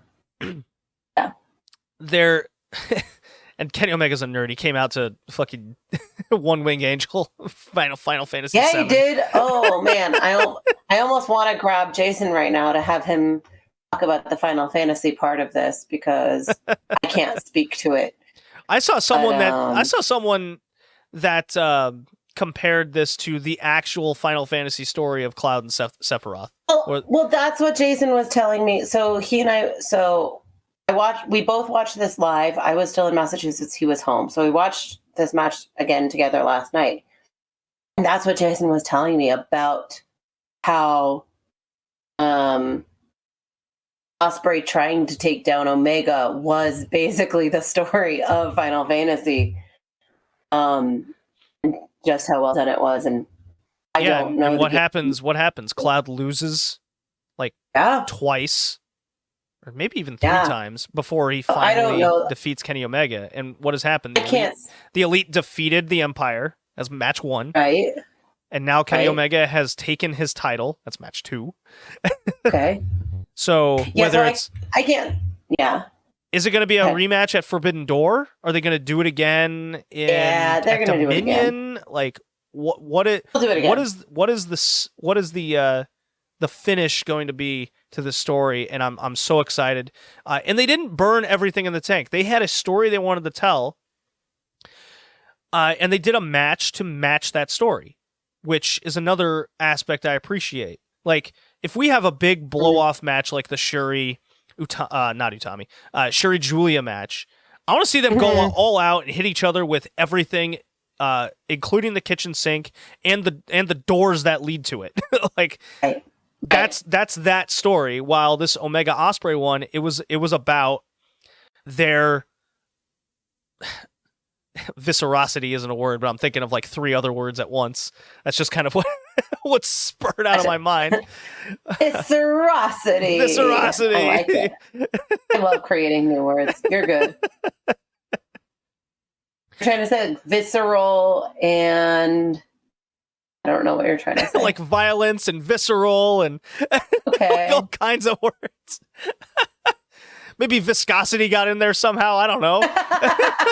Because that's relevant. Well, I mean, okay. The blood trickling down Ospreay's face was certainly viscous in some manner. Ooh, that's true. That's true. So like Omega stomping the table on the outside with the upside down, that goes back to like the Chris Jericho match and like him doing varying degrees of stomps and whatnot. I don't think Ospreay did the space flying tiger drop in the match, but he did the essentially the spiral tap off the top. Forget what he calls that, but like even though they clearly left moves in the tank, they didn't I don't think they left anything out of the match, which was impressive as well. Loved the moment where Omega smashed Ospreay's head through the table multiple times, just leaving a hole in it, and then Omega puts his face through it like he's fucking Johnny from The Shining. Or, yeah, what's oh his my face gosh, from the, so good. What's his face from The Shining? I forget the Nicholson. character's name. Yeah. Jack from The Shining. Oh, Jack Nicholson, whatever. And Omega wins with the Kamigoye. There's Ibushi. Yeah. I didn't see that finish coming. I think everybody anticipated Ospreay finally taking him down. So, great stuff. Great stuff. I think it's the best match I've ever seen. Phenomenal. Yeah. I can't argue with you. I like the 2 out of 3 Falls Okada match, and I recently rewatched the other 2 Okada Omega Kingdom matches. Like, those are great. There's no doubt. But for some reason, I just connected with the Omega Naito trilogy more, for me personally. Oh, okay. So that's more my style. However, the 2 out of 3 Falls Omega Okada match was like a culmination of their entire rivalry.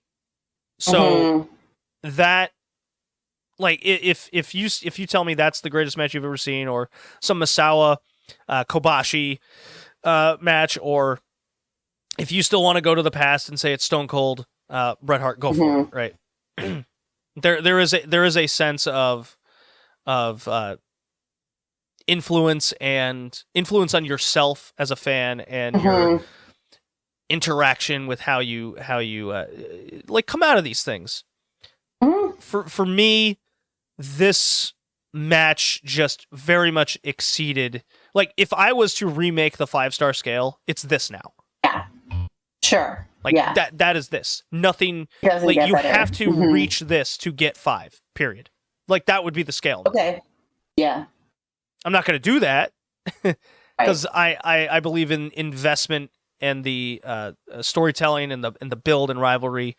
Those are all factors that I like to contribute to, like, in my head, my own little star ratings or recommendation system or whatever system I go by. And I thought this Omega Ospreay match had all that.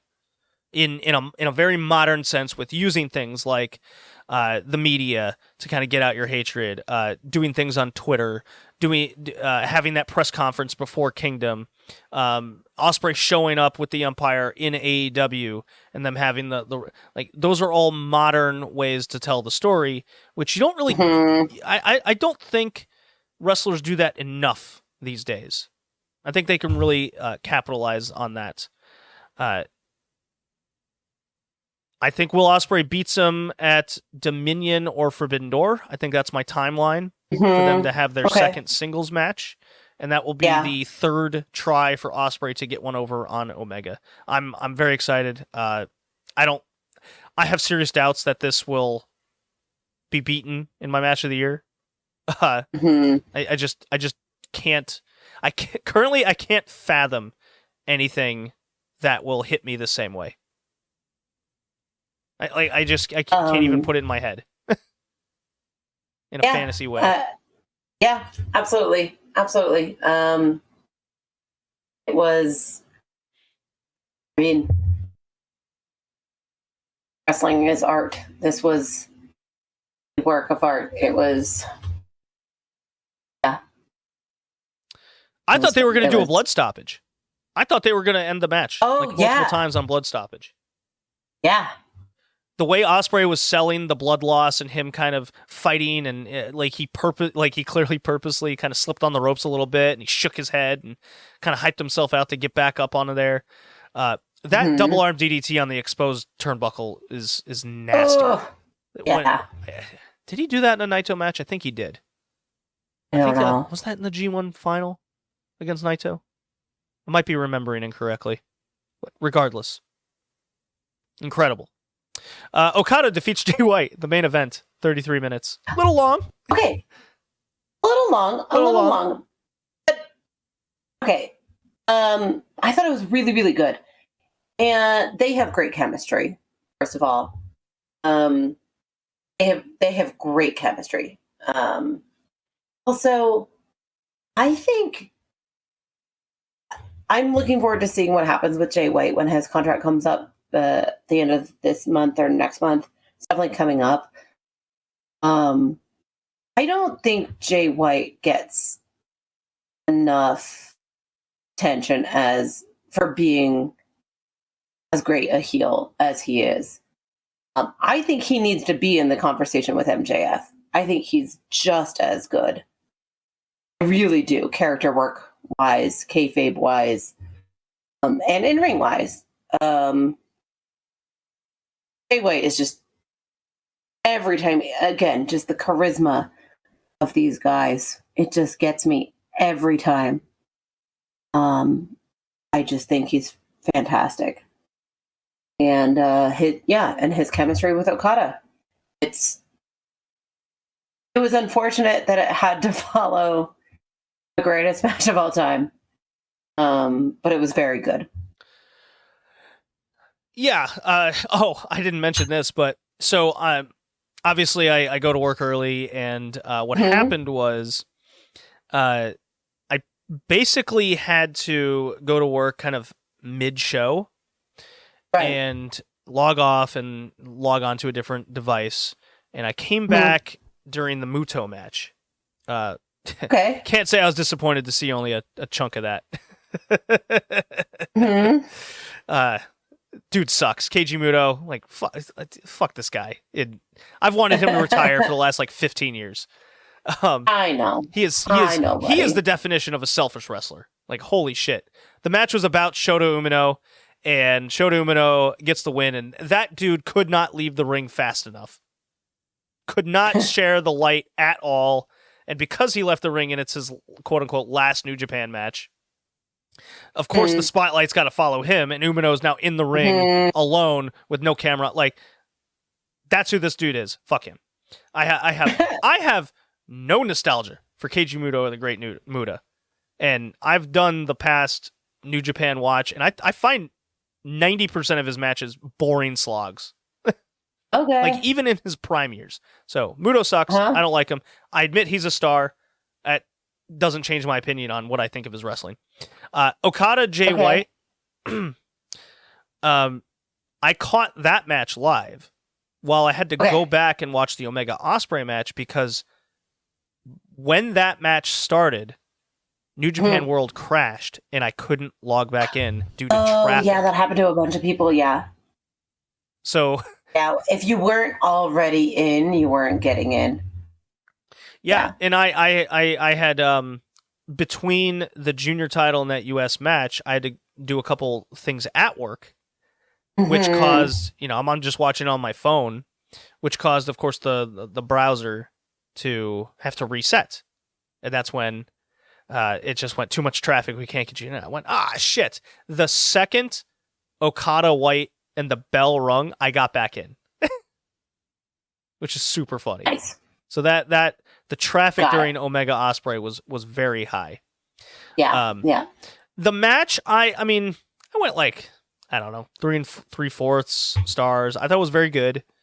It was just kind of slow for a good chunk of the match. Okay. And when I was kind of looking at other matches on the card and I thought they got kind of shafted for time, I'm like, you couldn't do 20 minutes and give, another 5 to Kairi Tam and maybe 5 to the tag title match kind of situation. Right. Something like along those lines. That was, okay. So I tweeted something during the earlier matches. I was like, that they're cutting some of these prelim not the main card matches short. It like really scared me for how long the Jay White Okada match was gonna go. I was like, I really hope they just give Ospreay Omega as much time as they want, and then Okada and Jay White take whatever's left. And I think that is what they did. But yeah, they could have given more time to some of the earlier matches. Yeah, I walked away like I know what to expect out of a Jay White match in New Japan, and I like his style. I like the little cerebral. I like his counter wrestling. Like that's who he is. I got no issue with that. I thought the match was pretty cold coming in, but Okada is the guy, and a lot of fans are there to see Okada. Right. And they got what they came for in that aspect, and. I still thought it was very good. I had no issue. It just didn't. I just don't think it was like good enough. And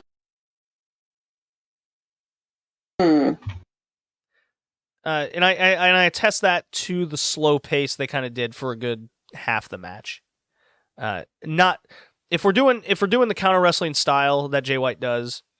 It was like too much, too sweet chops and Okada selling rather than an offensive fight at Wrestle Kingdom.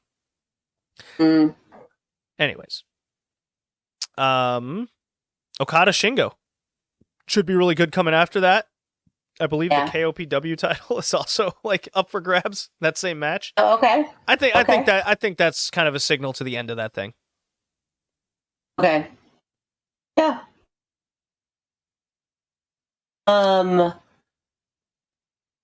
New Year's Dash. I think we kind of touched on the main aspects between the Tongans possibly all leaving, loser leaves town situation there. Building to that, yep. It's definitely in question who actually loses, which is neat. Yeah. I think there's some my tinfoil hats on. I think New Japan is working the media to saying that both these guys are on their way out when it's probably only one of them. I think it's to create the doubt in our minds. Maybe. It's my little conspiracy there. Okay. Let's see. I think that covers it, eh? Did you want to talk about Shuri versus Julia? Oh, well, I will do that in my Stardom section, but you watched the match. What did you think? I did. Okay. So, I started watching it on my phone at the airport on Sunday. So I had headphones in. I was, ignoring everything around me. And I was in that match. Like, I was, headphones, zoned out to everything else that was going on around me. And I only got about 2/3 of the way through the match before I had to get on my plane. But that was enough for me to understand why it is in your shortlist for match of the year. I watched the full match again last night from beginning to end. And without being like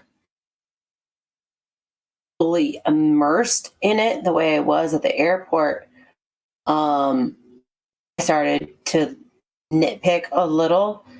And I realized that clap crowds still suck. Well, even though both athletes did a really, really good job of trying to keep the crowd in it. And I say trying, they did keep the crowd in it. That definitely took away from the enjoyment on TV for me. And then I also kind of realized that I didn't know the story really going into this. And on my first watch, it didn't bother me. And I really enjoyed the match for just the pure wrestling part of it. But on the rewatch, I was like, I wish I had read something or looked something up or whatever and knew a little bit more about the story going into it, because without English commentary, I don't have any background. That said, the match was phenomenal. The post-match was great. And then I watched the post-match, right? And I was like, man, I wish I had started the match with the post-match. And then, because the post-match told me everything I needed to know. I think if I watched it now, knowing what I know from the post-match, it would mean more to me. But it was a phenomenal, phenomenal match. I don't think I've ever seen so many German suplexes ever. It was, these women are just really phenomenal athletes. I didn't need the story to enjoy it. I did enjoy it. The story would have enhanced it. It would have gotten me to the match of the year level. But I get why it's on your short list for sure. So my follow-up question would be, is this match good enough for you to pursue watching Stardom full-time in 2023? Oh, 100%. All right. Absolutely. Get into it. And that is what, so Jason and I watched it together last night, to get ready to talk about it today. And that's what he said. He's like, well, this is enough. We should watch more Stardom. And I was like, great. All right. Well, at the very least, right now the Triangle Derby is going on. It's a trios tournament, so we're right in line with AEW there. Yeah. I will say you don't need to watch like every house show kind of deal. Okay. But they have monthly major shows. They have tournaments all the time. Mm-hmm. Like, it keeps you engaged. I'm very happy. This is very exciting. This will be good follow-up stuff, and maybe we'll have to do some Stardom recording along with it. So that'll be good. That'll be good to hear. I'm very excited. I'm glad you really enjoyed the match. Very impressive. Very impressed. I really did. I'm glad I went out of my way to watch it because it was worth it. So with no context of kind of the story and whatnot, is it good enough to make your top 10 or? Oh, yes. Okay. Yes. And maybe even top 5, top 3. I don't know. I didn't keep a spreadsheet. I didn't keep a spreadsheet or anything. I might keep a spread. I might have to start scoring the way you score and keep a spreadsheet or something if we're gonna Start ranking. No, I mean, that I just have varying air. degrees of I just have varying degrees of Excel spreadsheets of like my favorite things across the year and Sure. and with the wrestler rankings and whatnot. And I'm an accountant. I have a spreadsheet for everything. Yeah. So I might as well have one for this. Well, on the Patreon that's coming out, I've done an annual top 50 tag matches of the year, and those are very hard to remember because so much shit happens in tag matches generally. Yep. So I have like the match listed, and then in a column next, I have a brief like sentence or two description of why I liked the match so much. Oh, I like that. That's smart. Yeah. That's all that, and then it's just a ranking 1 through 50, and that will be on the Patreon $5 tier, the Jaguar Nagayo tier. So look forward to that. Lots of content coming out on the Patreon. Well, Ricky, we've gone a couple hours. We've done like the last month of wrestling, which is pretty exciting. It will be me solo going on. I'm going to rest my voice for a while. It's kind of getting good for you. It's kind of getting grainy. Yeah, I did that Joshi 2010s episode a couple days ago. And that was hard. Oh man, buddy. Okay, you take care of yourself. Yeah. So I'm going to rest, and then I'll come back, and I'm going to go over all the Joshi wrestling and some Dragongate. I think this year I'm just going to run the Dragongate in with the Joshi. Okay. Which is going to it sounds weird on paper, but that's what I'm going to do. It's all going to be one. And remember, guys, on the Patreon, Pure J is going to be the big push this year. Pure J. Yeah. Pure J. They got a service on YouTube. It's $10 a month. It's affordable, and if you get into it, if you like what you hear, with me doing brief reviews on RLR here, then maybe check out the Patreon for the more in-depth reviews with I hope to have JPQ as a guest on all those episodes. So we'll be two of us, hopefully most of the times, reviewing those shows. So you'll get to listen to the more in-depth stuff, and if you're convinced, if you like what you hear, then consider maybe signing up for Pure J over on YouTube. Very easy. I mean, they got the huge backlog. But anyways, rest the voice time, and I'll be back shortly. See you, Ricky. Bye. Bye. Speed star, it's lightning in the jungle.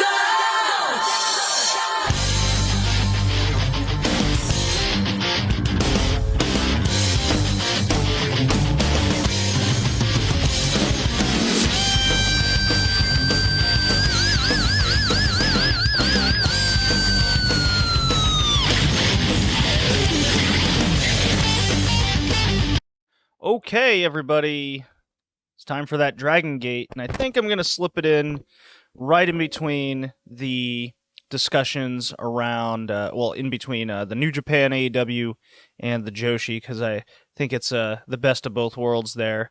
But Dragongate, I've seen, as I pull up the cage match here, of the last couple Korakuens and the Final Gate show, because that's what we're doing here. But as we ended 2022, and as we begin 2023, there was certainly some discussions I see going around with Dragongate between, I would say, mixed feelings on Yuki Yoshioka now as champion. I thought his reign has been pretty good. Certainly find it more interesting than Kai, because it's Kai after all, and I think his title reign involved one good defense, and that was mostly around the retirement of Kness and Yokosuka's connection to him. So in a vacuum, that match was very good. Did I have that as my Dragongate match of the year last year? You know what? I'll save that for the Match of the Year podcast over on the Patreon, patreon.com/RedleafRetrocast, my annual promotion match of the year, top 10 from each promotion. And then at the end, I reveal my personal top 10. And just like it kind of is every year, unless something catches me in some major way more than women's wrestling, it's mostly a women's wrestling list. Take that for what it is. That's just how I operate. So, yeah, the Yuki Osho reign, I think at the end of 2022 is now mixed, because his match formula has kind of gotten into this, well, formula, if you will, that, a lot of people get kind of tired of seeing the same match style over and over and over again. And with Yoshioka in particular, his matches seem to have gotten a lot more slower and repetitive, in the sense that the first half is his opponent beats him up a lot, and it gets to that halfway point, essentially, and Yoshioka has to then, instead of throwing the soft, I'm beaten up on my last leg chops to the chest, into he fights back, and eventually he smiles and knows he hasn't won. And the Benkei match at Final Gate was mostly sticking to that same formula, but the real highlight there was, I think, Benkei coming out on his own with the Chicky suave debonair, cocky, mid 2000s persona, which I really enjoy. I really enjoy this new persona Benkei is going along with Gold Class, and the Gold Class faction. More on that in a little bit. Has really grown, and it's like a matter of time that we start seeing other factions kind of disintegrate, or we really need to know what's happening, because Eita is now part-time with Dragongate. Naruki Doi, for all intents and purposes, is less than part-time. He seems to be going to be hanging out with Ultimo Dragon, and I guess winning titles in DDT. That's kind of his future. So that's a shame there, but to be honest, with Dragongate's kind of direction they seem to be going, obviously the youth movement is still very prominent in this promotion right now, and for good reason. The guys are getting older, they're retiring. The Yoshinos, the music that you heard at the start, is no more, and we need guys like Kota Minoura to really step up. And the second half of this year, and a good chunk of this year, was all about Yuki Yoshioka, and he's I think easily the Dragon Gate Wrestler of the Year. I don't think that's a debate with how that's gone. But when I'm looking at a lot of these cage match reviews and listening to, I guess, non-Open the Voice Gate, because they really tout Yuki Yoshioka as this unmitigated success, and I think he's exactly what the promotion needed to kind of get back on path to coming back into the 2019 pre-pandemic type numbers, because they drew just under 2,600 for Final Gate Fukuoka, and I think that's a success in kind of the surface terms. But when I'm looking up and down this card with Diamante beating Kota Minoura in 12 minutes in the mid card, them focusing on Shingo Takagi coming back in a tag match, which was good, by the way, but it didn't blow the roof off the place. It just made me realize that Shingo Takagi is just so much better than everyone else in this entire promotion. It kind of gave off the vibe that, yeah, New Japan is the major league, while Dragon Gate is a far number 3 in Japan right now. Well, not at least compared to New Japan. I think that's obvious. But the match itself, let's go back to that. Yuki Yoshioka Benkei, it stuck to that formula. Benkei, hit the spear, got the big jackhammer going, and Yoshioka hit some frog splashes. Good near falls. I think it's one of the upper echelon Dragon Gate matches of the year. But again, like, is it better than that emotional Kai match? Is it better than the Masaki Mochizuki forcing a different formula out of the Yoshioka style? I don't think it was. And when I came out of Final Gate, and my just not interest in what's going on with the Brave Gate title over the past 6 months, and Minorita beating Kyo in like 8 minutes, I can't say I'm super excited for the cards. I still feel like a good chunk of this roster is missing, and they are. You got SB Kento and Fujiwara, who's their super rookie, that they're just gone for the second half of the year. They're not here. They're not around. So we're really, I think Dragon Gate has really opened, I wouldn't say my eyes, but it's it's kind of made me realize that this promotion is just the main event Dreamgate match, and I'm really not interested in anything else. And even then, the Dreamgate matches, they're lacking any sort of variety. It's been very samey with the people and presentation. Kind of nobody feels like a star in this promotion to me. Everyone kind of feels like they're on equal footing, and the real stars have either left or just aren't up to kind of the 2023 par that we're setting. When you have Yoshino and Naruki Doi and even Yamato to an extent, just kind of hanging out. It's the message I'm being sent to Dragongate isn't an exciting one. So I think Final Gate at the end of the year on December 25th, I think attendance-wise, it did good. I think that's fine. The main event was good, but there wasn't really anything else to write home about. And then we cut to 2023 with the double Korakuen New Year's Gate shows, where on day 4 on January 11th, 978 Korakuen Hall, so not too great, but they ran back to back, and it's after the January 4th. How do I put it? Like hurricane of people, and then everyone's like, okay, let's get out of here. We spent all our money. It was a one-match show, and I can't say I was very excited. It was Zebrat's elimination tag against High End, and the losing faction gets disbanded. And it came down to Skywalker and Yamato, in which Skywalker won. So High End is no more. It's disbanded, and it's that just really felt like we gotta get rid of this. We're done with High End. It was a failure for its existence. It didn't really produce anything that we wanted. And then in the semi-main was the Gold Class against the Courage Group, where, I mean, it was good wrestling, but it's hard to get into something where it just felt like everything was set up for day 2 of the Korakuen Halls.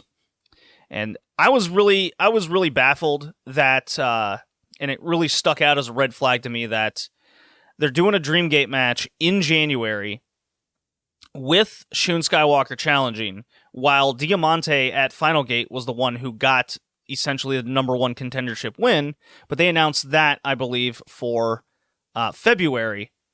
So what's going to happen with Diamante's match now? Because, well, Shun Skywalker is the new Dreamgate champion, defeating Yuki Yoshioka, ending his, half-year reign. And another match that went exactly 28 minutes, basically. And this was just real slow. I had a real tough time getting this match. And Shun Skywalker lately, I still think he's one of the best wrestlers in the world, but this evil villain, laughing maniacal,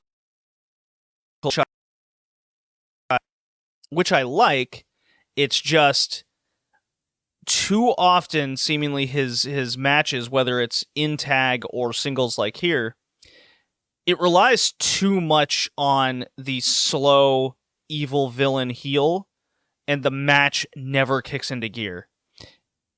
And even though this match almost went 30 minutes, the finish still came off as kind of out of nowhere and flat with the new Dreamgate champion, and I just kind of raised my eyebrows at the end of it going, is this really the end point for the reign of Yuki Yoshioka? Why is it Shun Skywalker? Why are we doing essentially what feels like an all Zebrats Skywalker is going to win all the titles feeling? Why do I feel that way? Why do I feel like this is where we're going? Is Skywalker just going to become the first half Kai of this year with a very slow, maniacal style? Leading to Kobe World with another babyface win? Is that Yuki Yoshioka again? Or is it going to be simply Yamato wins again? It's because it certainly doesn't feel like KZ's doing anything either.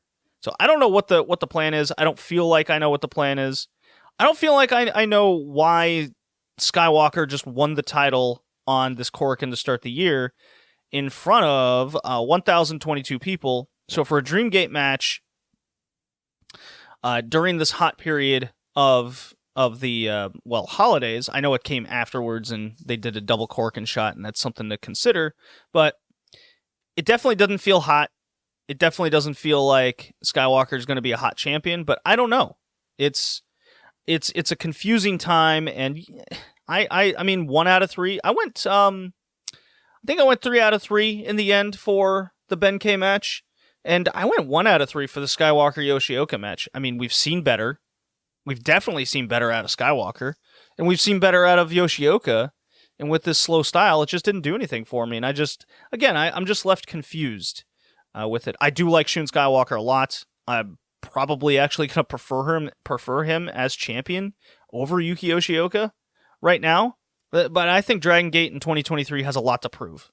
I think they really need to bolster these cards into something much more interesting than just a lot of rookies taking on the veterans over and over again in these matches. Because even though people like, let's see here, you got Fujiwara, you got, who's another example? I guess Nagano is one of those guys, Mochizuki Jr., Ryu Fuda's kind of a weird case. Yoshiki Kato is good, but I don't know.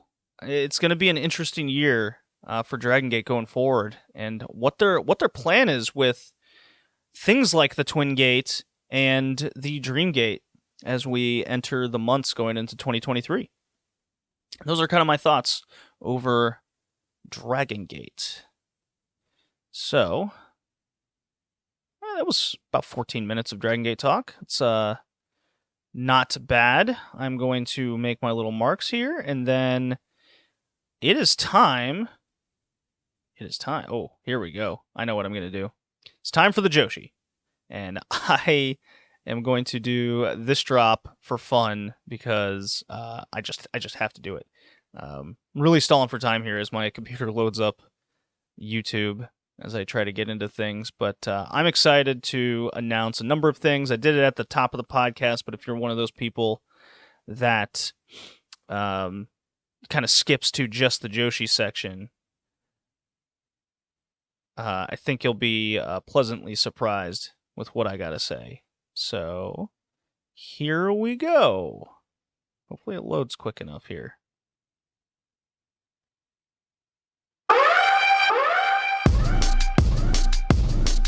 The acclaimed, top of the chain, so I bet you know the name. Getting all the fans entertained. The acclaimed, running in the game, and we in our own lane. Everybody saying that they wanna be acclaimed.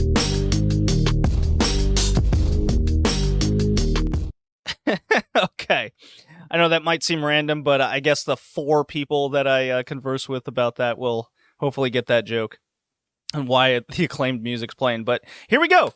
Joshi talk. I'm pretty pumped up for this because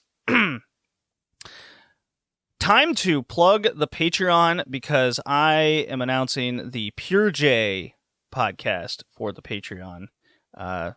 Be once a month covering, it's the way Pure J runs. I think a monthly podcast for Pure J will be fun to do. We got a 2022 year in review episode coming over all of Pure J from 2022, and I mean, unless I'm missing something, nobody in the Joshi spectrum talks about Pure J. And I'll be honest, I've been one of those. I haven't been talking about it. I know buddy JPQ and Alex over at Stardom Quest, whom is now part of the 5-Star Network. So good luck to them over there.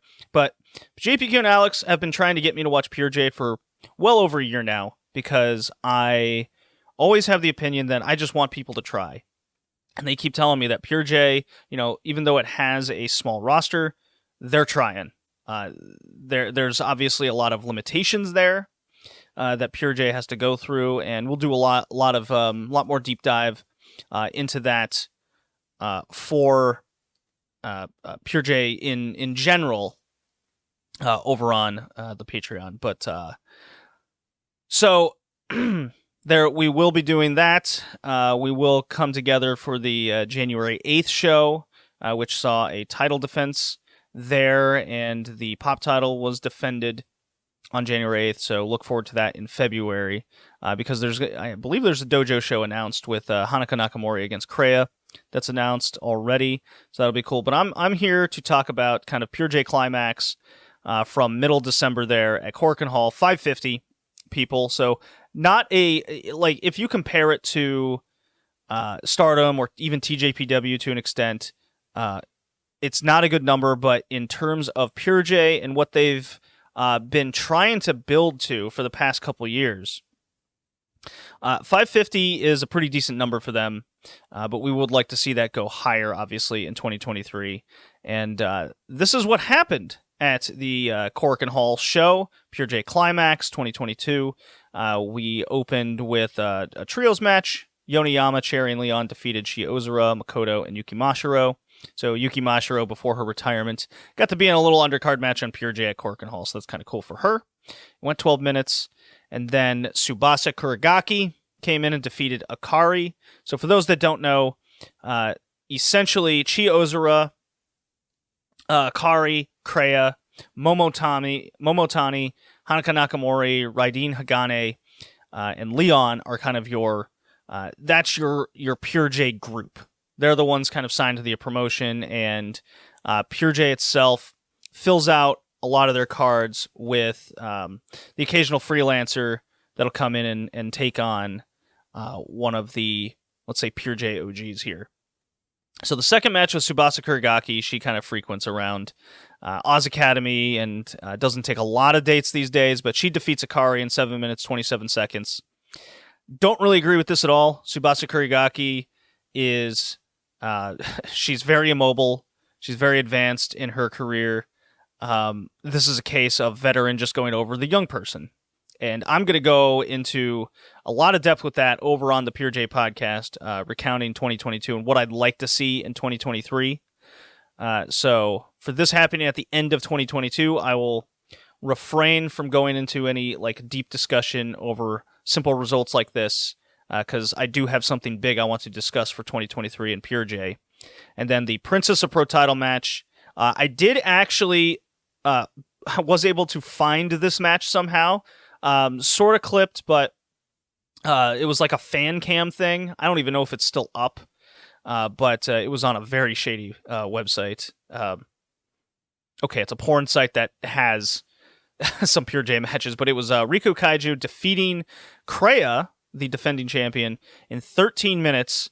This was pretty good. Riku Kaiju has a new look, all blonde hair. She is from Seedling, one of like their 3 roster members over there. And I do like this move in the sense that I think I have a prediction that Momotani is going to be the one to eventually dethrone Riku Kaiju.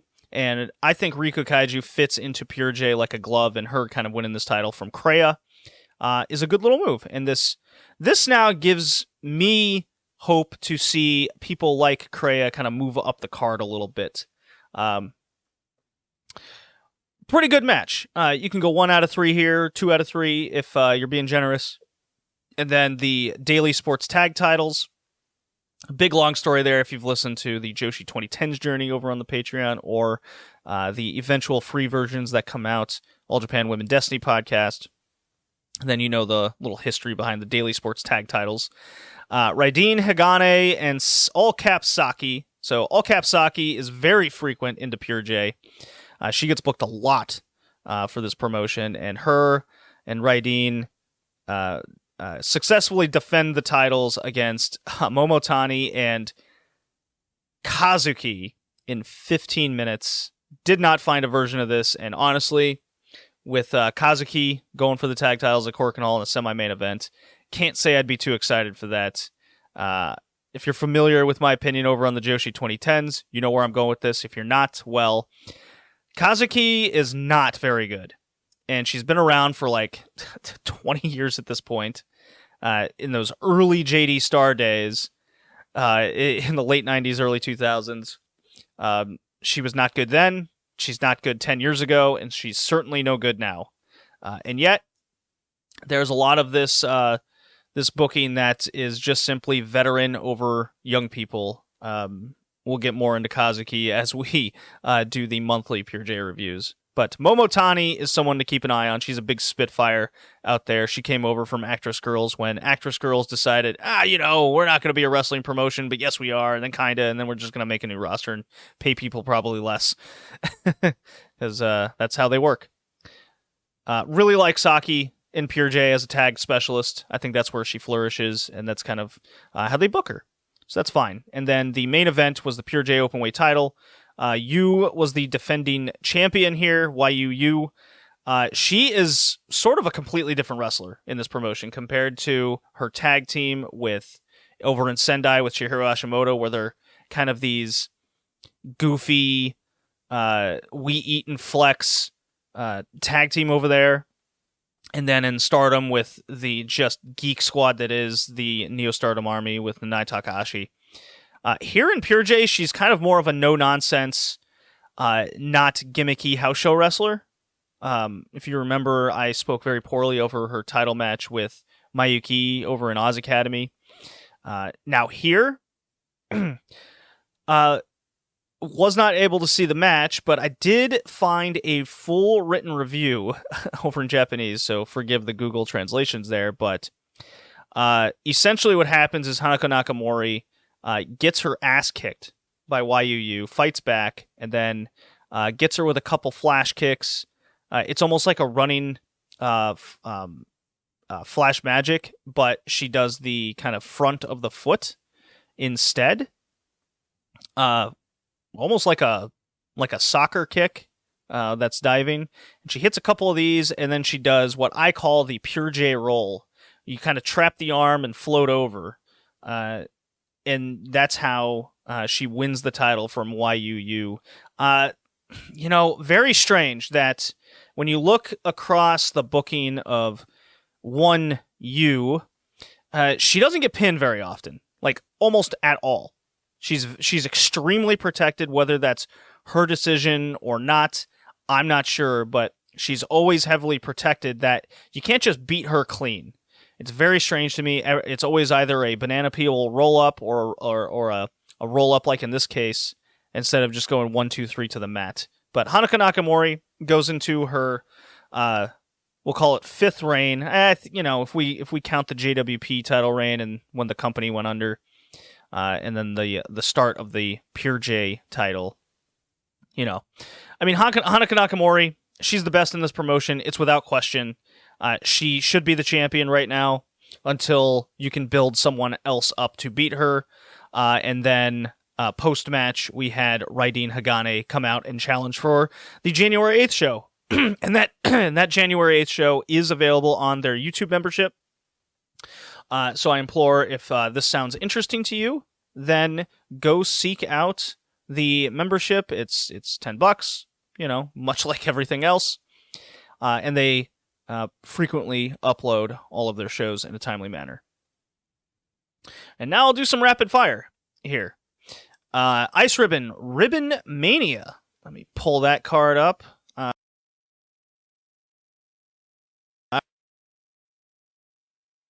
I really only want to talk about 2 matches from that Ribbon Mania card.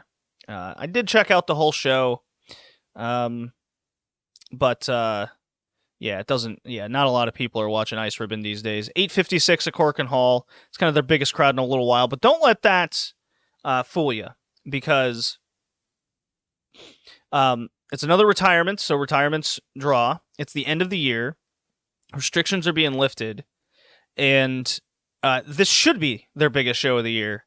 And this is kind of a trend. If I posted in the Discord kind of the second half of Ice Ribbon's year compared to other pandemic years and pre-pandemic. And we would have to go back to 2012 and 2013, the post-original Exodus, when they were pulling in numbers this low in a 6-month period.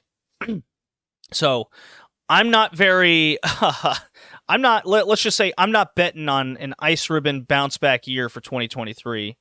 It really depends on what they're doing, and there's a lot of rumors floating around about Asahi taking a long break from wrestling or straight up retiring again, because she was, remember guys, she She suffers from, you know what? I won't go there, but we get the idea. So Suzuki defeats Yuki Mashiro for the retirement match. Not really into that very much. Yuki Mashiro was she was fine at first, but 3 years and she's done. She pretty much wrestled only in the pandemic. And there was also some speculation over Suzuki's presence and not coming out for the retirement ceremony itself and kind of bouncing the back. Take that for what it's worth. I have no speculation to make there. I'm sure there's still some side-eyeing going on among the roster because, contrary to what you'd hear from other podcasts about Ice Ribbon is fine. They know what they're doing. This exodus isn't going to mean anything. I mean, it certainly has. You heard it here all the time when it happened that you just will not see Risa Sera and Suzu Suzuki and the group back in the promotion. And they weren't all year until this point right here where Suzu's coming back for a one and done. And for them losing 70% of their roster and then not using Mayuki in main events. I mean, Maya Yukihi was in the opening 10-man tag at their biggest show of the year. I mean, you just shrug your shoulders and go, this is what they want. This is what they're doing.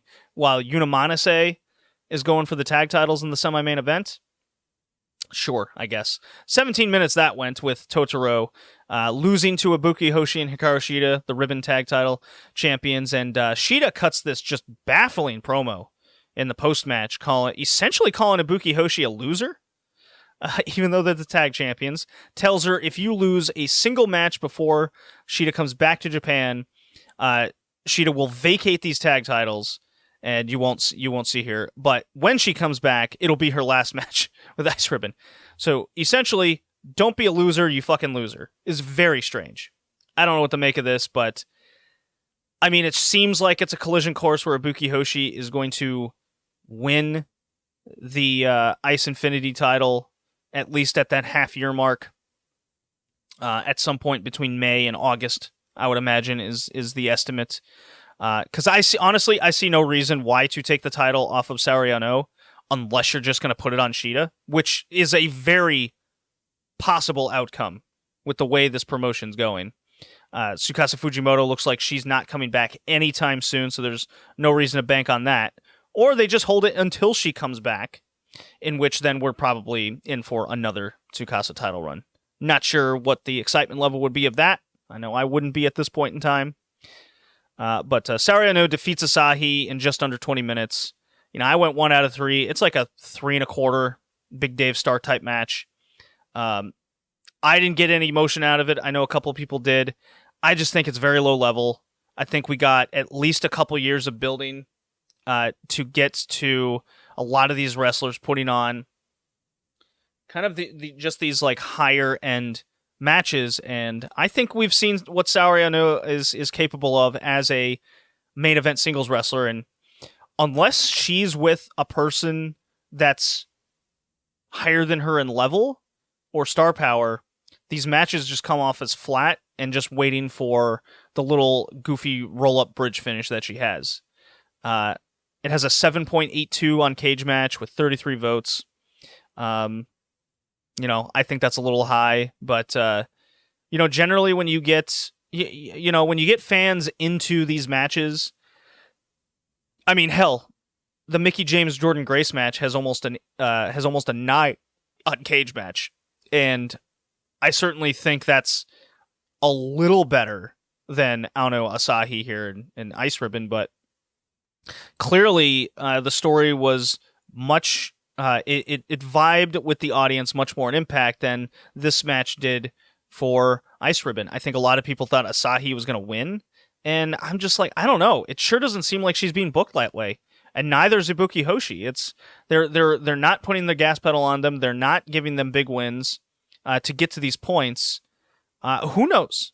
We could be looking at a freelance stage for Ice Ribbon going forward here. 2023 is going to be a very side-eyeing year for the promotion, and what used to be one of my favorite Joshi promotions to watch, I just don't think outside of a few matches a year I will be covering much of this promotion going forward.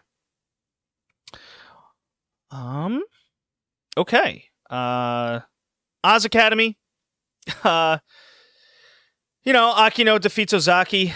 I ended up watching that match. It was okay, I guess, from an Oz Academy standard. Lots of interference, lots of people just wrestling in the match when they're not in it. Ozaki cheating, but then not, and Akino wins, and she cuts a promo that she literally calls this promotion old and boring and wants to get more young people in it. So between Shida saying Ice Ribbon is full of losers and Akino calling her own promotion old and boring when she's in her 50s herself, I don't know what's going on here. Wave started out the year with Hikaru Shida defeating Risa Sera to retain the title, and I would say the match was pretty fire outside of when they just started stacking and hitting each other with luggage. It was a good finishing stretch, but Wave is too goofy. They never have any sort of direction or plan or story with anybody. Right now, it just seems like it's Shida, and she comes in on vacation and just beats people. This should have been a bigger match. I mean, Shida and Risa Sera would have been a big Ice Ribbon match, 5, 6, 7 years ago. And now it's drawing like 300 people to... Let's see, what did this... let me see what this got. Cage match Wave. Especially since it's January 1st when this show started, really kick off the year strong. They went to Shinjuku Face and they got 353. I guess that's a good number for Wave. One of their stronger attended shows if we compare to 2022, but at Shinjuku Face, you kind of want to break 450 minimum. And they did not do that when I know still some restrictions are here and there, but guess we'll take it from there. Okay. Time to talk some Tokyo Joshi Pro. I went 2 out of 3 for the Risa Sera Shida match, despite the luggage comedy that they ended up going into. Got to pull up my TJPW drops here. Let's see here. Where you be? TJPW. There you are. Let's play it.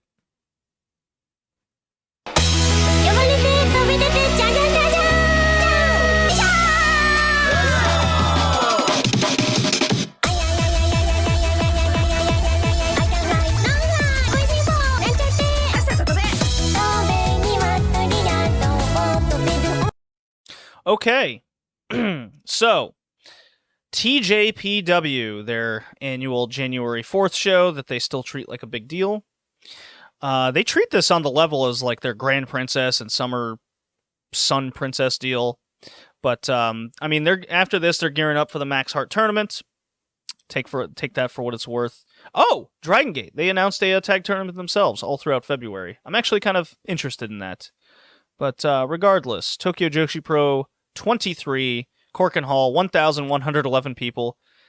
Nice little attendance there, but they're still not. They're still gearing back up from what they were pre-pandemic when they were close to selling the sucker out. This was let me just run down the card here. Rookie Himawari loses to Yuki Aino. Jiri Nagano and Moka Miyamoto defeat Arisu Endo and Wakana Urihara. Still waiting on that big Arisu Endo win. She's 2 years into her career, still with nothing. So again, even though she's significantly better than, do I want to say half the roster? She's still booked like she's the one of the lowest on the totem pole. Very strange. There was a trios match, not worth talking about there. Hyper Misao and Shoko Nakajima yet again have their annual goofy hardcore match deal. It went to a draw of drawing, so take that for what it's worth. I thought it was kind of trash. Then they had this very strange 6-man gauntlet match where Mizuki defeats Hikari Noa, Maki Ito, Rika Tatsumi, Suzume, and Yuki Kamifuku. 17 minutes, but really it came down to everyone gets eliminated in about 3 minutes, And then Maki Ito and Mizuki had a 6-minute match, which was pretty good. Really makes you want just a straight Mizuki Maki Ito match instead, and why they just didn't book that as a number one contenders match. But regardless, that's the move they did.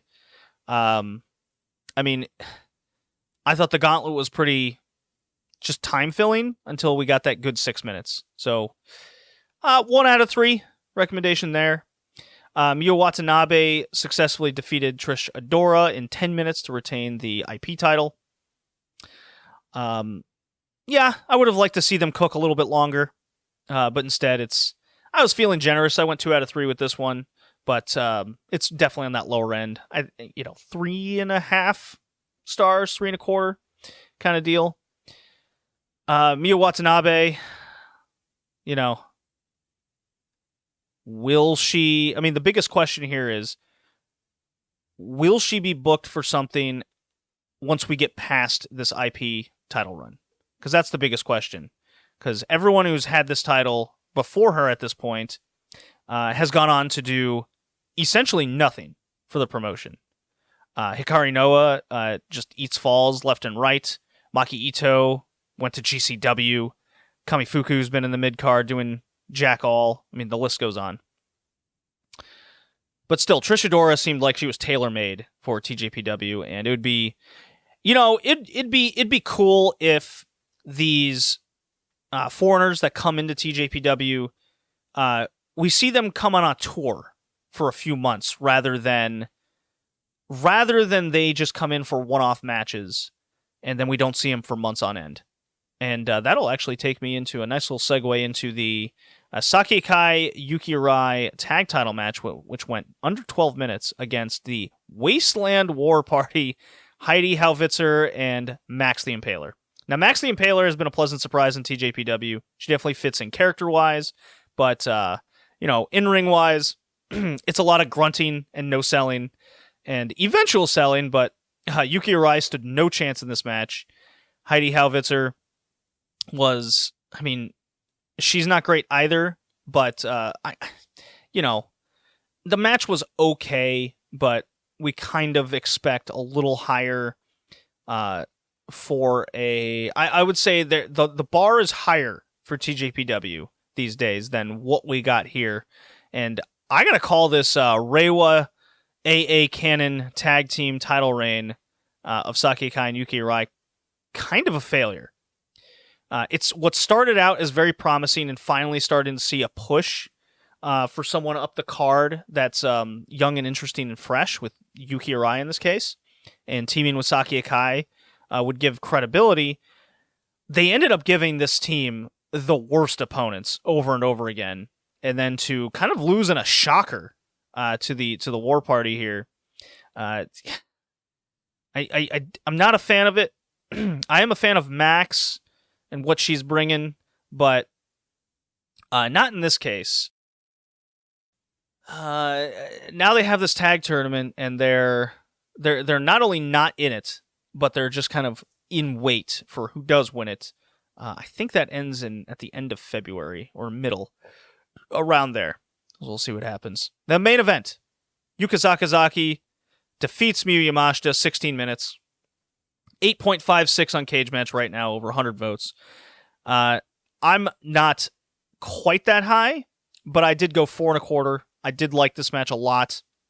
There was a move early on where Yuka did the leg scissors over the top rope. Usually she does a choke and lets go, but she took Miyu Yamashita ass over tea kettle over the top to the floor, and Miyu cracks her head. She bounces it right off the wood flooring there, and she got her bell rung pretty good.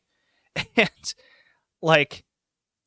we know the move every time when you know someone's got knocked loopy. Their legs wiggle and rubber band out underneath them, and everyone always has the same reaction. Uh-oh, that's not good. And Yuka gave her 2 seconds to compose herself, and she just lifts her up and brainbusters her on the mat and lets her kind of collect herself for a good 3 minutes. And it's Jesus, that's not really the move there. But Miyu very shortly after that move, seems to shake the cobwebs out, and she just goes through the match kind of normal. She psychs herself up, and luckily she doesn't do a lot of heavy, high-end, high-flying moves, so she could stick with her kicks, go a little bit slower, and with the pace of Yuka, this actually ended up working out quite well. And by the end of this, with some good near falls, hitting a couple Crash Rabbit heats in particular, got me good. It felt like two Terminators running into each other, which I was a big fan of. And honestly, I think they had a plan to go at least 20 to 22 minutes, but with Miyu's head being rung the way it was, they ended a little early because I thought this finishing stretch did come fast. And it led into don't get me wrong, it's still a really good match. And it's an early Joshi non-Stardom match of the year contender here.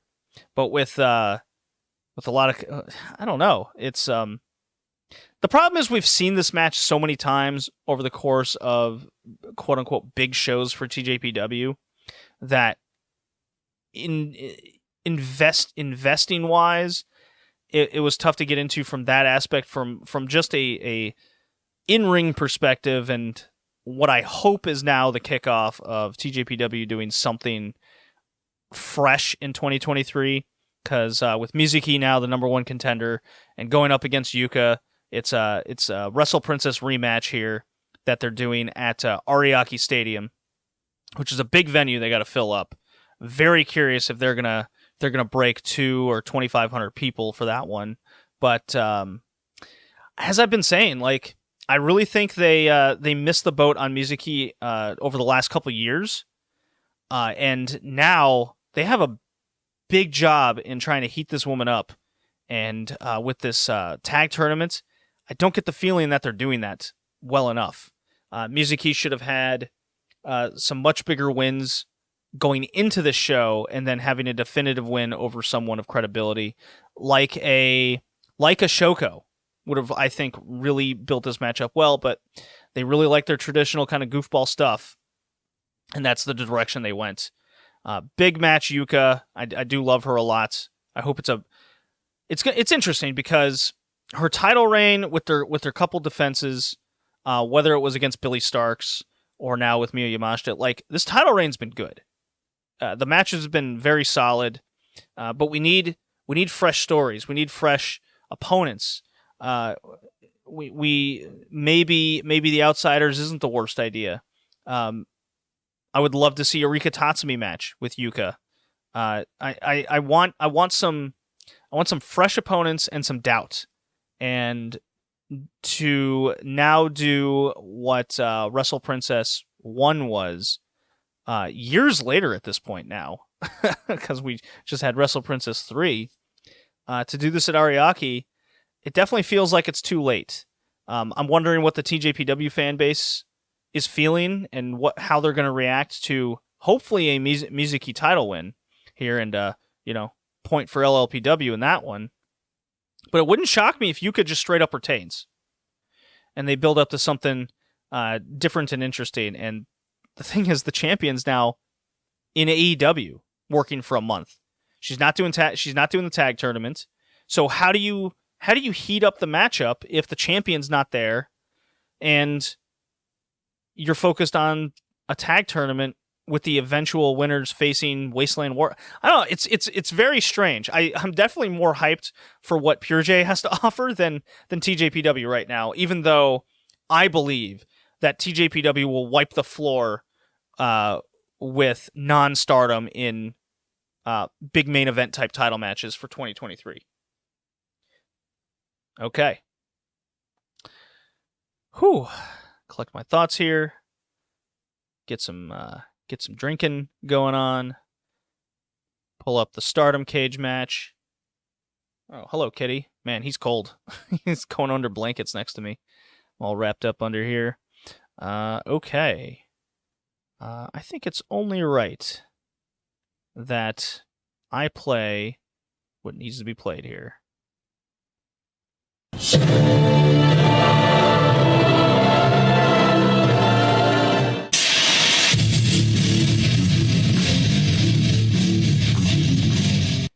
Okay.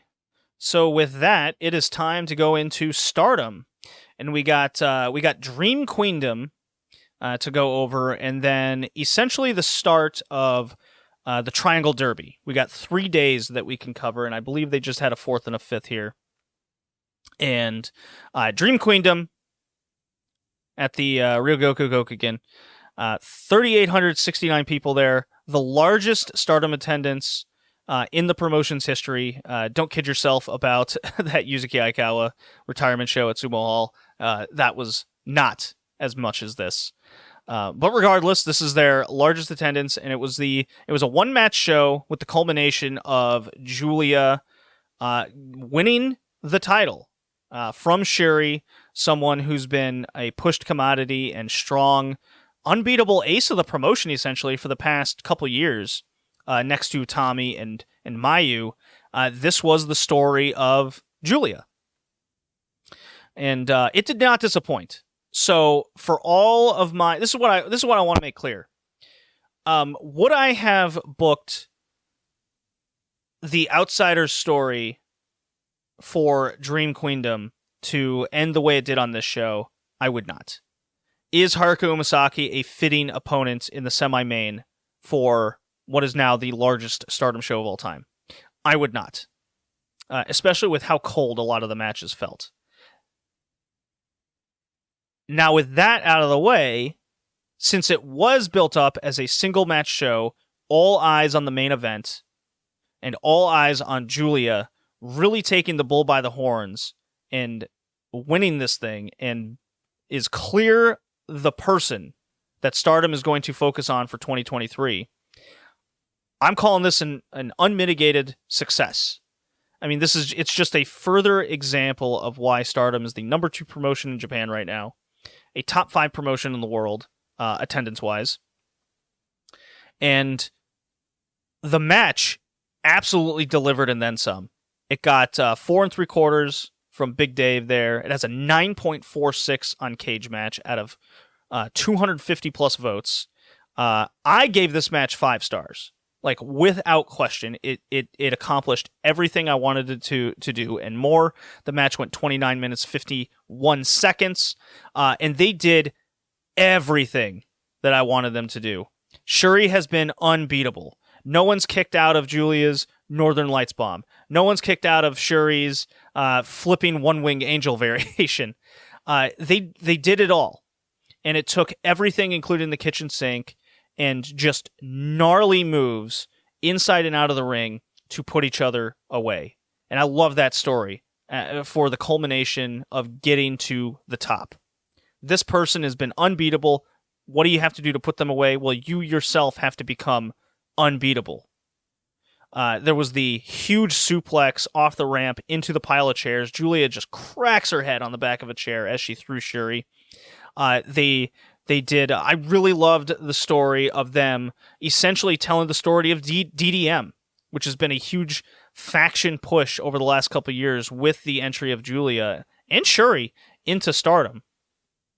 I loved how Julia struggled to use, because Shuri had kicked out of her unbeatable finisher, the Northern Lights bomb. She used her faction member's finisher as a last resort. She had to use the Anka bomb that Micah uses, and she couldn't quite, get the motion right because it's not her move. She had to power up Shuri the best she could to get the concussion, the running power bomb down. Shuri's hitting a Northern Lights bomb because she doesn't know what to do anymore. I love shit like that in wrestling, and comparing it to the Kenny Omega Ospreay match in the sense that, I went 5 stars over there as well. The difference in the stories being told, and the difference in execution, the difference the promotion were making the matches just hit me in other ways for me loving the match. I mean, this is my 2022 match of the year. I mean, it's without question.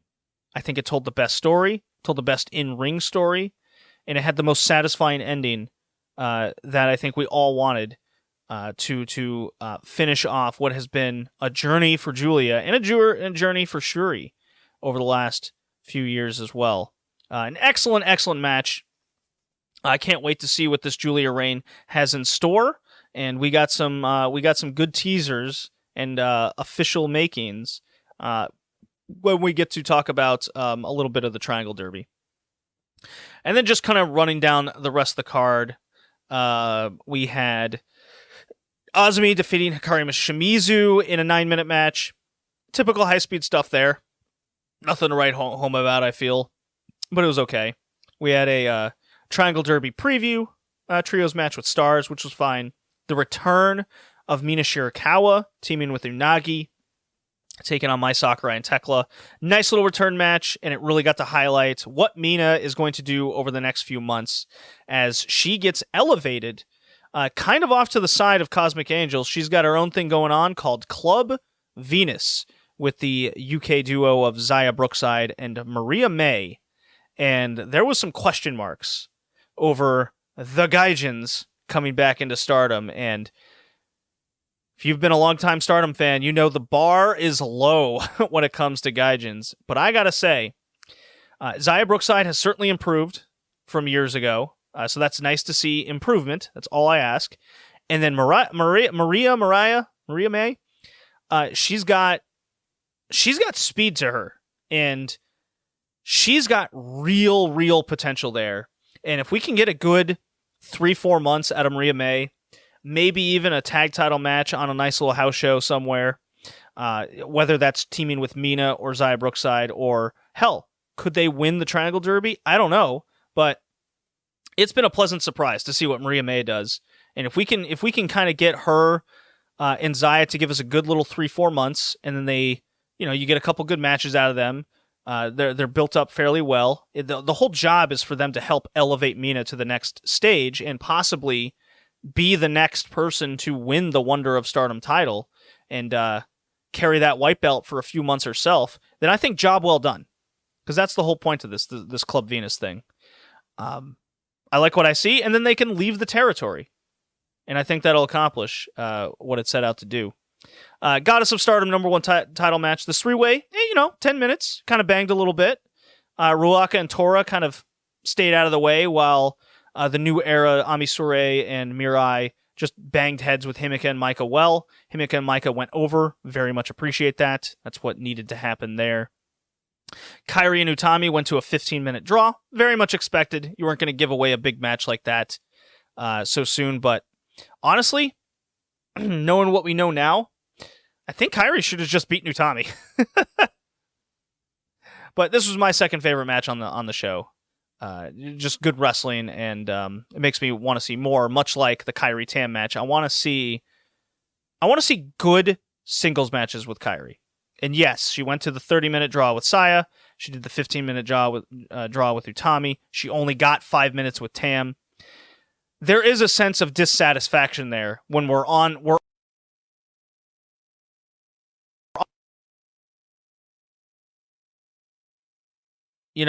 tired of the putzing around with the Kairi. We want to see worthwhile things with her in Stardom. And right now, with the mixture of the draws and leading up to the Wrestle Kingdom match, which was cut for time, and then the Mercedes Moné debut, it all seems like Kairi's kind of in her own universe for New Japan rather than being a purpose for Stardom. That's my critique of it. Artist of Stardom title match, the Ice Ribbon Quitters, Risa Sera, Kurumi, and Suzuki defeat Oedo Tai, Momo, Saki Kashima, and Starlight Kid. Look, Suzu and Starlight Kid, they had a good interaction in there, but really it was a lot about like building Legos and doing goofy hardcore spots rather than having an actual match. It went 16 minutes. It just kind of felt like it went on forever. I don't know. 2 out of 3. This whole show, with the exception of the main event, was like a 2 out of 3 recommendation. Everything is somewhere between 3 and 3.5 stars. So nothing's bad, but nothing's blowing the roof off. Everything seems below satisfactory for what the bar of Stardom has been in 2020, the last couple of years, actually. Nanai and Yu win the tag titles over Natsupoi and Tam Nakano. Another 16-minute match. A very baffling move, as I must say. Nanai Takahashi, she can't move. That knee is shot. She took 2 bumps to Tam Nakano, 0 selling to Natsupoi. Really stood out to me. I do want to bring this up, though, because Natsupoi got no offense on her own against either opponent. Is Stardom telling me a story now? Because now that we've gone through a couple days of the Triangle Derby, and Natsupoi's eaten pins there too, are they telling me a story that Natsupoi is too weak for Tam Nakano? Is she costing her the matches? Is there some dissension there? Is there an eventual rift? Or is this Stardom themselves telling me that Natsupoi, good babyface, but we have no plans for her? So she's the one that's just going to eat all these falls. Because it's not just Nanai and Yu doing the no-selling job to Natsupoi. It was also Suzu Suzuki and Risa Sera in the Triangle Derby. She's very much getting... She's looking at the lights a lot, and she's not getting a lot out of it. Maybe I'm looking too far into this, but that really dragged a lot of her matches down for me lately, is she's just not getting any credibility across. And I'm really, really starting to give up with Natsupoi. And I'm a big fan of the Natsumi Maki. She just seems like she's a high-speed wrestler that's out of her division. And that's very disappointing for me to say. This was essentially a handicap match as well. Because the first 7 minutes was about Nanai, no selling, and then she just got out of dodge. And she would come in and break up an occasional pin. But really it was a good half of the match was YUU fending off the tag team of Natsupoi and Tam Nakano. Because I'm not giving YUU any credit here either, even though she did manage to have a hot sequence of events with Meltier, but when it was just her alone, she doesn't sell or bump much either. She bumps more than Nanai Takahashi in this case, but I'm really not into this tag team at all. I think they really drag down the pace of every match that they're in, and is this going to be a case where, the good story to me would be Himeka and Maika win these titles from them and they're transitional champions. And then the eventual story is Meltier coming back, going through the NSA here and getting to the tag titles. That's the superior story in my mind. Or even Meltier goes through and eventually wins these things and pins these people clean to the mat. But I don't think that's where we're going. I have a very bad feeling that Maika's going to eat this pin clean to Nanai Takahashi in particular. And then we just move on, and it wouldn't shock me if these titles end up getting vacated and nobody gets put over. I'm very doom and gloom with that right now, but I'm not, just like Jeff Jarrett, I'm not falling for it. And until I'm proven wrong, I'm not falling for it at all. Sai Kamatani, big match girl, coming in against Haruka Umasaki, 16 minutes here again. So you see a pattern here with the 15 minutes, 16, 16, 16. Everyone was given an X amount of time, pretty much the same, and they all ended about the same. Umasaki, this was the biggest match of her career by a long shot, and she just does not have the credibility to be in a spot like this, and the crowd didn't get into it either. It was even tough for me as an Umasaki fan to get into the match, but luckily, Sai Kamatani is willing to do and try whatever it takes to get a match over. There was a wacky moment where it looked like she went for a neckbreaker variation and then just kind of missed when she floated to the outside there. And then they kind of stared at each other and go, well, that didn't work. And then they got back in the ring. And it really wasn't until Umasaki started throwing the hard forearms and going back into her comfort zone that this match really started to get back into a groove. That turned out to be fairly enjoyable to me. I wouldn't put it on the...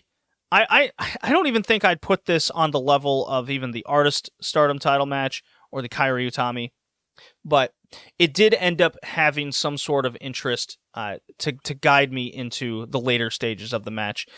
Umasaki needs to be put in more positions like this across the scene. Less undercard title matches, and more main events that she can get better at big time singles matches like this. And a lot of the scene is struggling with this right now. And I can point to Pure J as one of those promotions that struggle. I can point to Wave, where the lack of main eventers across the scene with the ability to do higher end singles matches is very desolate. And this was a good case of someone that should be there already at their stage of their career. But when I look at a match like this, they need more practice. They need more ring time in doing matches like this. And hopefully that's a sign of the future, that Umasaki can be in more positions like this. And we don't have to just randomly throw in people into semi-main events on huge shows. Honestly, I would have rather have seen Mirai in this position on the show. And no, she wouldn't have had to win the title. I just think that would have been a more investing match, because the next challenger was Ami Sourei. And that would have made more sense story-wise with taking on the New Era, the literal team name, for Saya Kamatani, get into her V13 against Momo Watanabe, which was announced. So, one match show. I hope this is something we'll be looking forward to as we continue on with Stardom. And then we move on to the Triangle Derby. Got the opening round, Yokohama Budokan, 1,600 people there, a big success to start off the year, really cementing something good. The two big things to take out of this show was more Club Venus impression, and then the 15-minute draw of God's Eye against Queen's Quest for the Derby, and then the main event of Mayuki really going after Julia, in which Rebel Enemy knocked off DDM to start off the league, and that really established Maya as another main event player to really take note. And I'm so glad that she's in this position, because look, the indie scene had. I'm not taking TJPW for granted here either. They, along with the scene, had Mayuki available for an entire calendar year, and they just didn't do anything with her. Nobody did. And we start off the year strong with Stardom really bolstering up. Again, it's Julia against her enemies. And all these enemies are Mayuki, Suzuki, Natsupoi probably. I'm still not sure that's going to happen. Might do something else along those lines, but I'm excited for this. And Suzu was the first challenger to come out of this match, and they made that for the big February show coming up in a couple weeks, and that should get everyone pumped for B1, and a good sign for what Julia's title reign is going to be. And man, it wouldn't shock me if they kind of stick with Julia's first reign here as like a 5-6 month deal, in which she just tackles her enemies, they take it out of her, and then the first like true Stardom person that comes along, whether that's man, who could that be? I mean, for all I know, Mayu could win this title from her, and that'll set up something big for Julia's second reign, where then she can take on the Stardom roster members. That would shock me if that's kind of a plan here. Let's see. Anything happen? Cork and Hall. 821 people here, so not great, but this is on the offsets of the January 4th craze, and a lot less people going to shows after they spent a ton of money over the holidays. Good Cork and Hall showing for Club Venus. Kind of my takeaway there. We go to Nagoya. Yes. 1,071 people, kind of on par with what they're doing with Nagoya, and being that it was highlighted by Saya Kamatani against Ami Sourei in the main event. I went 1 out of 3 with that one. I just thought it was a little too basic, not enough innovation. I didn't see enough from Ami Sourei, or even Saya Kamatani for that matter, that really extended out of first gear for me. But I still enjoyed it. It was still pretty solid. I just can't give it a high recommendation, if that makes sense. The big takeaway from that was the Starlight Kid, and a lot of people were ill, so they were taken off the card, so it was a lot of things shuffled around here. And we ended up with an all-star tag of Maika and Utami taking on Mayu Iwatani and Shuri. It went 30-minute draw, and holy hell, the All-Star tag delivered. I adored this match. I went full 3 on it. It's the first full 3 of the year for Stardom. If you want to go Big Dave stars, I went 4 flat on it. If you went 4 1/4, I wouldn't blame you. This was just fantastic. They, as everyone keeps saying, they just put these 4 together and let them cook. And let's just say they didn't give us a rare steak here. They went well done on the effort level. I really like this. This really gave me the vibes of an old AJW Korakuen match. Korakuen Hall in between their big shows where they just stuck 4 of their best players together, like Manami Toyota and Kyoko Inoue taking on like Akira Hokuto and Aja Kong. That's just what they did. Just chucked them all together and said, "Go for it." And that's what they did, and they delivered. And the undercard delivered too, as well. I in fact liked the Cosmic Angels Ice Ribbon Quitter match. I mean, that's where Natsupoi got pinned yet again. And then we had Tam's homecoming show. Not much to take out of here. They got 7-11 in Aichi, which isn't too bad. Real highlight here was the Tam Nakano Waka ending at the end there, as they celebrated Tam's homecoming, and then another good showing for Club Venus as they defeated the DDM team of Micah, Mai, and Lady C. As we look ahead to Stardom, we're gearing up for the February 4th show in Osaka. And oh my god, I was dying. So here's the plan for Osaka. We got Suzu against Julia. We got the Wonder title on the line of Saya Kamatani and Momo Watanabe. And here's a question. I don't think anyone has a question that Julia is beating Suzu Suzuki. But is there a chance that Momo Watanabe crashes Saya Kamatani's party to beat the record, and then we get a Momo Watanabe Naito-like Intercontinental title run, where Momo's goal has always been, I want the red belt and nothing more, but now she's got a little pride here where she's like, well, I can't have my record beaten. That would be silly. And then she has this title that she's not really interested in, but she has to defend it. I think it'd be a good... I'm leaning Momo's going to win this thing. And it's going to shock a lot of people. And because it's Momo Watanabe, and we could be looking at a nice, simple little 3-month run, or even less, with Momo as the white belt champion. I'm really leaning that she's going to win this thing, and I think it would be a fitting end to Saya Kamatani with this white belt, and that could also open up a lot of people. And even if she retains, we still got a lot of people that she could face off between Starlight Kid, another Mirai match, and a host of other people that could viably take this title off her. I think we're definitely at the point now where anyone who challenges Saya Kamatani has a good chance that they could win this title. And I think that's a good place to be in. She's held this title for well over a year now. So there's some good booking going on there that I'm into. Then we have... what else is on that show? We have Mayu Iwatani's Doi Darts variation that... So, back at the... what show was that? It was the Nagoya show, right? Yeah, it was in the Nagoya one. We're in the post match. Mayu wants all these people to be in this random singles match draws, Doi Dart style. And Shuri goes, well, I got a match where I'm teaming with Konami. That's really important to me, and I want to face Utami. And Utami goes, Mayu, I really don't like your idea. I don't want to be a part of it. I want to do this tag team match with Shuri. And then Micah goes, I have a tag title match, girl. I can't be in this thing. So whatever the outcome of this Doi Darts Mayu concoction is, I think it gives some interesting options for what the undercards could be. And then we have the upper cards filled with your title matches. I do kind of like that. And with that, Stardom's looking good to start the year.